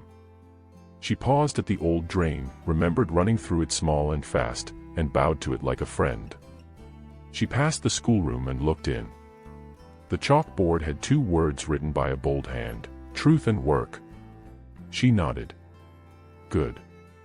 She reached the balcony. The river lay dark and kind. The moon was smaller tonight, a neat coin. Hilda held the ring on its cord in her palm, the ring Lami had kept safe through all the trouble. She tied it at her wrist, not to show, but to remind. She spoke into the quiet. Mother River, she said, thank you. A soft wind answered, cool and wet. It smelled like green things and clean stones. It moved the fringe on her bead strings. It moved the tips of the palms. It moved Hilda's hair against her neck the way a mother moves hair from a child's eyes. The days after were full and good. Not perfect. Good. A guard forgot his new rule and shouted at a boy. The captain made him serve stew for a day. A counselor tried to stack the ledger. The widow rapped his knuckles with a pen and made him sit and watch her write the count again. A seller hid ripe fruit under bruised fruit. Mama Sod set the basket in the sun and called children to pick the best ones for free. Little by little, right things became easier and wrong things became harder, which is how it should be. Hilda kept working.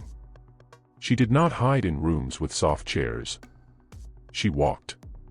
She listened. She lifted. She said sorry again when she needed to. She said thank you often. She forgot sometimes and remembered again. That is how people change, forgetting less each time. Sometimes she stood by the water with Lami and threw small pebbles in. For pride, Hilda would say, tossing one. For fear, Lami would say, tossing another. For kindness, Hilda would say, and the pebble would make a ring that reached farther. News from the river mouths came now and then. A fisherman found a silver pin caught in weeds. A boatman told of a man who slept under a broken pier and ran when he heard drums. Oren was a ghost in stories, never in hands. The captain kept a steady watch. Hilda did not let worry take her days. Worry steals work. Then, one sunset, a messenger ran from the north gate with dust on his legs and a look on his face that said, "I bring more than a message."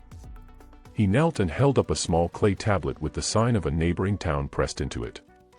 A cry came from the hills, he said. A drought has wrung their river like a cloth. Their children cough. Their elders faint. Bandits wait by dry wells. They ask for help. The courtyard grew still. The king's face tightened. Lami's fingers found the reminder line in her palm. Hilda looked at the river. The river looked back, quiet and full. She felt the page turn. The city had mended many small tears. Now a larger cloth waited in the hills, ragged and thirsty. Pride would have no place in this. Mercy would have to travel, not only sit under the shade tree. Work would have to grow legs. Hilda stood. "We will go," she said. Her voice was steady. Her eyes held the thin water-blue ring that glowed a little brighter in the rising dark. The king nodded. "We will send grain and water bearers," he said. "We will send guards who know how to use their voices. We will send mothers who know how to count bowls and fathers who know how to lift." Lami lifted her little notebook. "We will make a new list," she said. "A long one." Hilda smiled, soft and strong. "And we will carry it to the hills." Night fell. Lamps were lit. The city ate. The river spoke its low song. Above, the moon slid behind a cloud and came out again. At dawn the bell called 3 notes, "Come, come, come." The square filled again, not for stew this time, but for a journey. The drought in the hills had sent a cry. Lumara would answer. Hilda stood on the step in her plain cream wrap with the indigo edge. Her beads were bright but light. Lami stood beside her with the little notebook and a reed pen tucked behind her ear. The guard captain checked a quiet line of carriers, mothers, fathers, youths, and older men with strong hands. They had ropes, clay water jars, sacks of grain, dried fish, medicine leaves, and spare sandals tied in pairs. The water shrine elder lifted a bowl and blessed the road. "Water is a guest on this path," he said. "Give it first seat, and it will stay." They set out through the market gate while the city waved and sang a work song. Hilda walked in the middle of the line so she could see both front and back. Lami walked a little ahead to count bridges and turns. The guard captain walked at the edges, not to look fierce, but to look wide. The path climbed. Fields thinned. The breeze grew rough and dry. By midday, the hills showed their ribs. The first village they reached had a well like a hungry mouth. Children's lips were cracked. Goats chewed dust and looked confused. A woman sat by a pot with nothing to stir. They did not shout orders. They made a circle. They put the clay jars in the shade. Lami drew a line in the dust, opened her notebook, and said the words the city now knew, "We count in the light." They gave water in small cups first, slowly, the way you feed someone who has not eaten. They soaked cloths and pressed them to old foreheads. They gave grain and dried fish to the cooking women. A boy tried to hide a second cup for his little brother and looked ashamed when Lami saw him. Lami smiled. "Good," she said. "Your cup is for him. Stay. We will fill again." They moved like this from village to village: water, grain, leaves, rope, patience.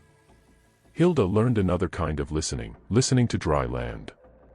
Cracked soil snaps like thin clay when you step wrong, thirsty roots whisper at night.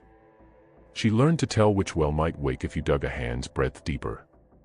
She learned to rest carriers before pride made them fall.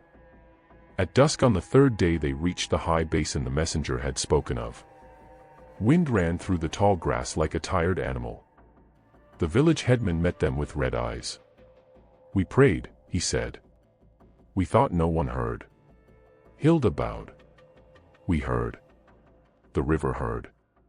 She looked at the basin, a wide bowl of earth where a stream once curled. Now it was only shadow and memory. "Where is the spring?" she asked. The old women led her and Lami to a stone lip stained dark with old water. "Here," one said, touching the stone with a stubborn love. "It sleeps." The water shrine elder knelt. He pressed his ear to the ground. He smiled a small smile. "It does not sleep," he said. "It hides. Fear and neglect piled stones on its mouth. We must clear and call." They worked by moonlight. Hands lifted stones. Rope pulled roots. Boys carried pebbles and folded cloth. Girls fanned tired elders and sang a slow call. Hilda pressed her palms to the stone. Lami read old marks carved shallow, wave signs and dates. The guard captain stood where the slope began and kept watch for falling rock. When the last flat stone slid free, the elder stood and made the circle and the line with his finger in dust. "Mother River," he said, "see your child." Silence held. Then, soft as a sigh, a thread of water found light. It crawled down the stone. A child gasped. The thread became a trickle. The trickle kissed the bowl's hard lip and fell. The sound was the smallest sound, and the sweetest. People wept the way dry fields weep when first rain comes, quietly, everywhere at once. "Do not rush," Hilda said. "Let it grow." They cupped hands, wet lips, wet cloth, wet eyes. The flow thickened slow. By sunrise the bowl showed a pale skin of water, the shape of hope. They stayed 3 days. They taught the count. They set a ledger table under a tree. They built a shade roof by the spring so water would not run away to heat. They showed how to lift the small gate at night so no goat could swim where babies must drink. Hilda listened to complaints until they turned into plans. Lami wrote names until the page held as many lines as a mat holds fibers. The guard captain taught boys to stand in a line and say no to anyone who tried to push children aside. When they left, the spring's mouth sang a little louder. On the road home, dust rose behind like a soft tail. The carriers walked lighter. They did not bring back all their pots. That was right. What is given should stay where it is needed. Hilda carried 2 empty jars anyway, because carrying empties reminds the body to be ready to fill again. They reached Lumra at sunset on the 7th day. The river shone like a clean blade. The city's noise felt like home cooking. The gate sang as they passed under. The square was already full. Word had flown, the hill spring had woken. The king stood with both hands open. The widow sat at the ledger, pen ready, because good news still needed counting. Mama Saad leaned on her broom and pretended not to wipe her eyes. Kobe bounced, trying to be still and failing. "Welcome," the king said simply. "Tell us." Hilda did not make a long speech. She told the road in short pieces, dry wells, first cups, the stone that moved, the first trickle, the bowl's skin of water. Lami raised the notebook. "Names," she said. "This is the list of those who work there and those who will watch. When a list is public, promises stay strong." The city hummed that warm sound. Kobe tugged Hilda's wrap. "Did you see bandits?" he asked. "Only one," Hilda said, smiling. "Where?" Kobe whispered, wide-eyed. She tapped his chest. "Here. His name is Pride. He steals from everyone if we let him. We tied him at the gate with a rope called Humility." Kobe looked very serious. "I will tell my friends to build that rope," he said, and ran to do it. The guard captain stepped forward, face bright with news. "We caught a man by the north reeds," he said. "He tried to trade a silver brooch for a boat. He called himself a traveler. The river washed the dye from his hands. It was Oren. A ripple moved the square. People did not cheer. They did not throw stones. The city had changed. Where is he now? Lami asked. In a room with a door and a window, the captain said. With water and food. With a ledger on the table and a reed pen. He may write all he knows, and we will carry his words to the court. Justice will be done in the open. The water shrine elder nodded. Good. Punishment is a cup you must mix with truth, not heat. Hilda felt no joy at Oren's capture, only a quiet laying down of a weight. She bowed her head once, for him and for the harm he had done, and then lifted it again to face the work at hand. Lumara, the king said, the drought taught us to carry beyond our gate. We will carry again. We will tie 2 baskets to our pole, one for city, one for hills. We will balance. That night, the palace lit small lamps instead of big ones. The feast was simple: stew, bread, river water. People sat in mixed circles, guards beside sellers, elders beside boys, palace cooks beside fishermen, Lami between 2 laundry women who laughed until they cried about a rope that snapped and dropped a sheet on a counselor's head. After the meal, the king stood with Hilda and Lami on the step. I used to think ruling meant wearing heavy things, he said. Now I see it means carrying simple things far. He turned to Hilda. Daughter, what will you do tomorrow? Hilda smiled. The same as today, she said. Feed. Fix. Listen. Learn. And visit the spring in my own yard, the one inside, so it does not dry. Lami lifted her hand. The thin water blue line glowed along her palm in the lamplight. And write, she said. We will write so our children remember. The water shrine elder raised his bowl one last time. Lumara, he said, remember your lesson: water rises where truth sits, hunger leaves where mercy works, fear shrinks where light stands in the middle. A breeze moved through the square, the kind that turns faces toward the river even when they cannot see it. Far away, a drum spoke a soft, low note, not a warning, not a call to arms, only a reminder: home. Hilda looked at the city, its walls, its markets, its shade trees, its loud kind people. She felt the faint ring of blue around her eyes cool in the night air. She touched the plain ring on her wrist. She thought of a bowl that never spills when hands are careful. She stepped down from the platform and into the crowd until she was no longer the tallest thing, no longer the loudest story, only a woman among her people, doing the day's next right thing. The moon climbed. The river shone. The city slept easier. And like all good stories that end, this one did not close the book. It turned the last page into the first page of the next, a city that remembers, a princess who works, a maid who writes, a river that keeps singing.